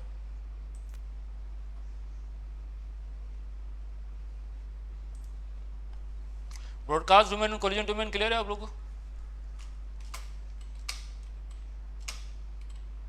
अच्छा, नेटवर्क रिपीटर क्या होता है? नेटवर्क रिपीटर जो है वो मैंने एटेन्यूएशन का बताया था ना आपको। एक पर्टिकुलर टाइम के बाद क्या होता है, हर जो लिंक होता है उसकी एक लिमिट होती है, और उस लिमिट के बाद क्या होता है कि आपको जो है वो सिग्नल्स को बूस्ट करने के लिए एक रिपीटर यूज़ करना होता है। तो ये डिवाइसेस पहले यूज़ होती थी रिपीटर। अब क्या होता है, हब और स्विच के अंदर जो है वो ये फीचर जो होता है ऑलरेडी बिल्ट इन होता है, ठीक है। तो वो सिग्नल्स को क्या कर रही होती है, रीजनरेट भी कर रही होती हैं। तो अगर हमने अभी ब्रॉडकास्ट देखा तो वो क्या कर रहा होता है, दोबारा से रीजनरेट कर रहा होता है डेटा को, ठीक है। तो पहले ज़माने में ये रिपीटर्स यूज़ होते थे, और वही लिखा हुआ network hub is a multiport repeater, ठीक है। लॉजिकल बस टोपोलॉजी, फिजिकल स्टार टोपोलॉजी, अभी ये टोपोलॉजी पढ़ी नहीं है, फिर हम इसको बाद में देखेंगे। ये सारी चीज़ें मैंने आपको करवा दी। स्लाइड शेयर करनी है, ठीक है, स्लाइड शेयर कर दूंगा मैं। जो हम लोगों का ग्रुप है ना उस पर मैं शेयर करवा दूंगा, ठीक है, आज करवा दूंगा, ठीक है। ये स्लाइड अभी ख़त्म भी हो जाए फिर इसको मैं, आज हो जाएगी इंशाल्लाह, ठीक है। तो अब यहाँ पे ये बात हो रही है स्विच की, यहाँ पे क्या बात हुई है, नेटवर्क ब्रिजेस। ब्रिजेस क्या होते हैं, bridges is like a switch, ठीक है। ये इसकी पूरी फंक्शनलिटी स्विच की तरह होती है, बस इसमें और स्विच में फ़र्क ये होता है कि स्विच में नंबर ऑफ पोर्ट ज़्यादा होती हैं, जबकि ब्रिज जो होता है इसमें नंबर ऑफ पोर्ट्स कम होती हैं, 2 से 3 पोर्ट्स होती हैं। तो ये पहले यूज़ होता था नेटवर्क ब्रिज, क्योंकि उसका कॉस्टली सोल्यूशंस थे, स्विचेस बहुत महंगे थे, तो लोग ये काम जो है वो ब्रिजेस लेके करवा लेते थे, इंटेलिजेंटली अपने ट्रैफिक को क्या करते थे, कंट्रोल कर लेते थे। अच्छा, ये जो है वो इसमें एक और चीज़ एडिशनल लिखी है कि स्विच या ब्रिजेस किस लेयर पे काम करते हैं। तो अभी हमने OSI लेयर मॉडल पढ़ा नहीं है, तो इसलिए अभी आप लोग इस चीज़ को छोड़ दो। जब हम OSI पढ़ेंगे तो आपको बता दूंगा कि कौन सी डिवाइस किस लेयर पे काम करती है, ठीक है। तो ये भी इस तरीके से एक मैक एड्रेस टेबल बनाता है ब्रिज, और इस तरीके से वो मैक की एंट्री डालता है और उसकी बेस पे क्या कर रहा होता है, डिसीजन ले रहा होता है। अच्छा, नेटवर्क स्विच और मल्टीपोर्ट नेटवर्किंग ब्रिज,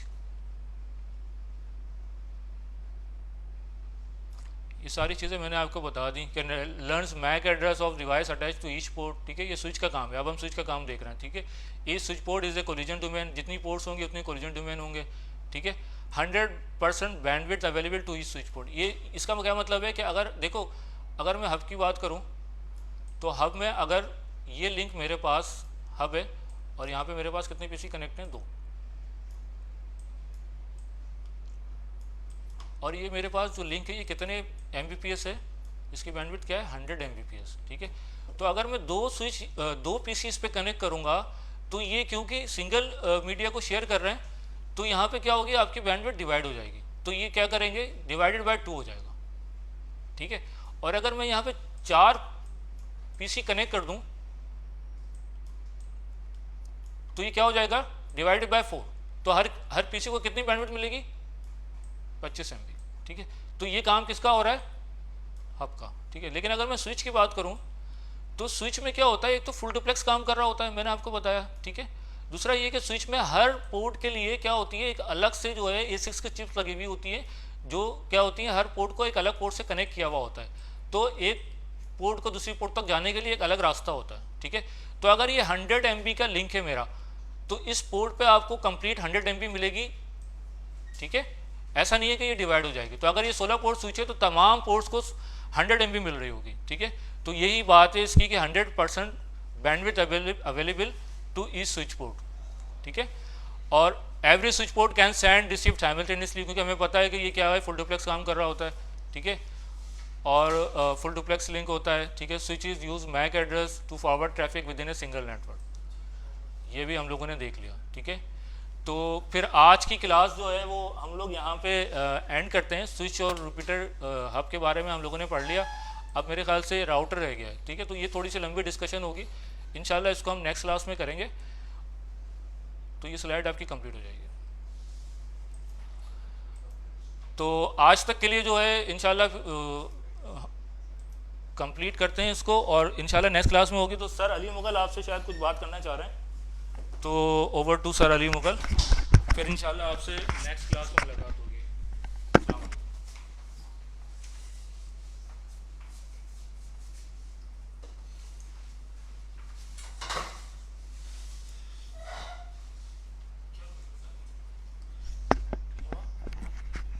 ओके,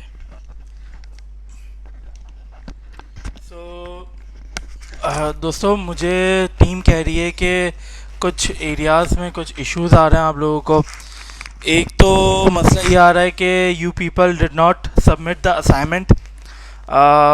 देखें, जब डेडलाइन दे दी गई थी ना, तो you have to obey the deadline anyhow, there is no other way out. तो खैर आप लोग नहीं कर सके, so all I can do is one thing, and that thing is के मैं उस फॉर्म को दोबारा से खोल देता हूँ। टुडे सैटरडे, और आज रात के 12 बजे मैं बंद कर दूंगा। उसमें जितने लोगों ने असाइनमेंट सबमिट कर दिए, सही है, तो हम उनको जो है कंसीडर कर लेंगे और उनको ऐड कर देंगे। अच्छा, द थिंग इज़ कि आप लोगों के पास जो ईमेल आई होगी उसमें आप लोगों के पास आईडी लिखी हुई है 200-125, वो बाय मिस्टेक मैंने लिख दी है, बट वो एडिटेबल है, वो एडिट हो जाएगी, हम वो एडिट कर देते हैं। तो वो बेसिकली आपके पास जो लेटेस्ट है वो है 200-301 301-125। चलो ठीक है, जो भी है वो हम अपडेट कर देंगे, उसका कोई मसला नहीं है। थर्ड थिंग इज़ कि सर हमने असाइनमेंट तो जमा करा दिए, but you did not get the email.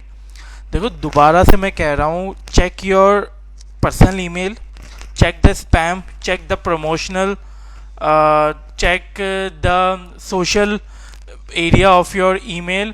आपके पास सिस्को की ईमेल आई होगी यकीनन, क्योंकि हमने जिन्होंने भी असाइनमेंट सबमिट कराए हैं उसकी एक लिस्ट अभी हम लगा देते हैं। आज रात के 12 बजे के बाद कल लगा देंगे लिस्ट कि फ़ाइनल कितने स्टूडेंट्स को हमने इनरोल किया है।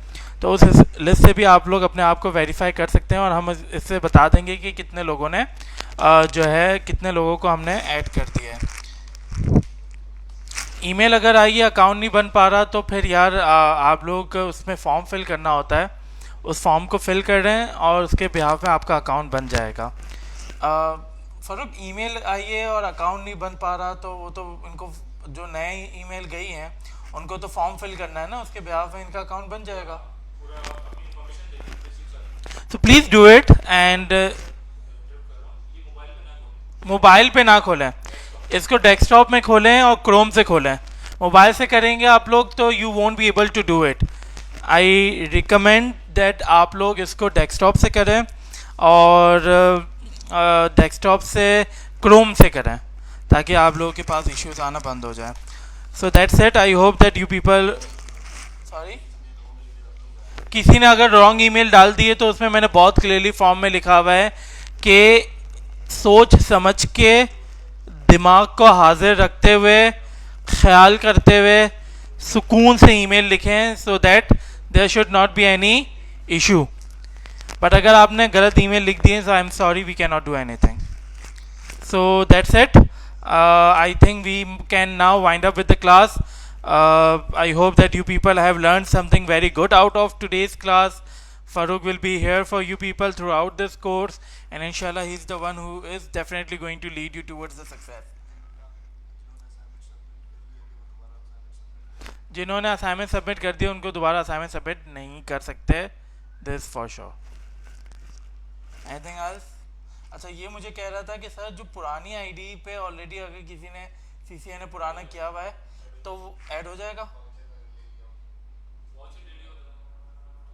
अगर किसी का ऑलरेडी 200-125 पे सीसीए ने किया हुआ है और उसको वाउचर मिला हुआ है, प्लीज़ मेक श्योर तो फिर आप लोगों को न्यू आईडी हमें देनी है।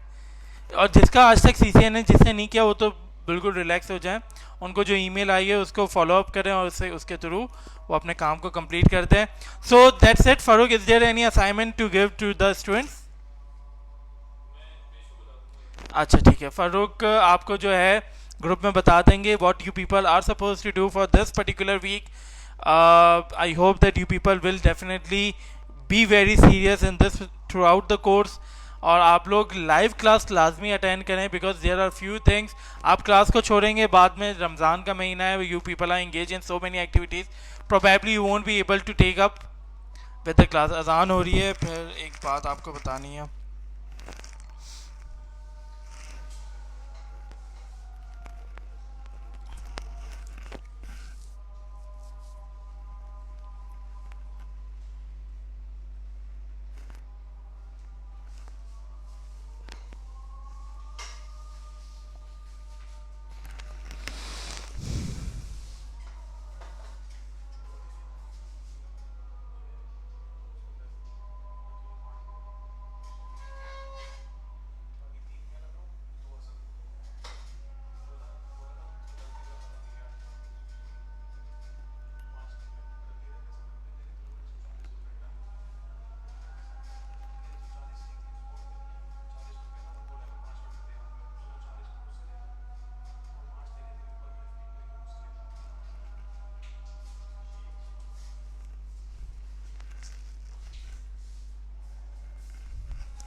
बुक और मटेरियल दोस्त, अभी स्लाइड जो है वो अभी आपसे ग्रुप में शेयर कर दी जाएगी।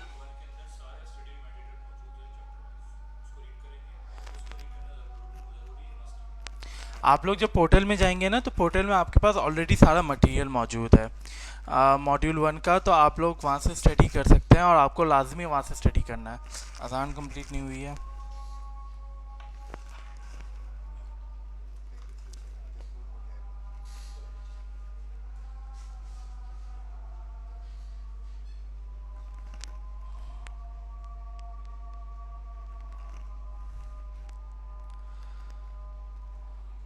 ओके, पैकेट ट्रेसर जो है वो आज सॉफ्टवेयर आपसे शेयर हो जाएगा, आप उसको अपने पास डाउनलोड लाजमी कर लीजिएगा। अनदर थिंग इज़ कि आप लोग जो भी मटेरियल है वो आप अपने पोर्टल से स्टडी करना स्टार्ट कर सकते हैं। ये lecture definitely is going to give you the complete know how related to everything we are going to cover in CCNA। आप लोग इसके मुताबिक चलना स्टार्ट करें। अभी कोई व्हाट्सएप ग्रुप नहीं है, हम आप लोगों की और कोई व्हाट्सएप ग्रुप का लिंक वगैरह शेयर करेगा या कुछ इस किस्म की एक्टिविटी करेगा, हम सिंपली उन स्टूडेंट्स को किक आउट कर देंगे। You people can not share any stuff which you are going to create by your own, ये बहुत क्लियर बात है। अच्छा, दूसरा ये भी है कि आप लोगों को स्लैक का ग्रुप हम शेयर करेंगे, आप लोग स्लैक को ज्वाइन कीजिएगा और जो भी इंटरेक्शन रहेगी, डिस्कशन वगैरह, वो सारा स्लैक में रहेगा। जो भी इंपॉर्टेंट अनाउंसमेंट होगी वो हम इस ग्रुप में करेंगे। And otherwise you people can communicate with the teachers, training staff, each and administration members in that particular group of Slack. So I hope that everything is clear. Anything which is left, Kashif? ठीक है, हो गया, सही है। अपना, अपने रिश्तेदारों और अपने गिरदो नवा के लोगों का बहुत ख्याल रखिएगा। अल्लाह ने क्या बान।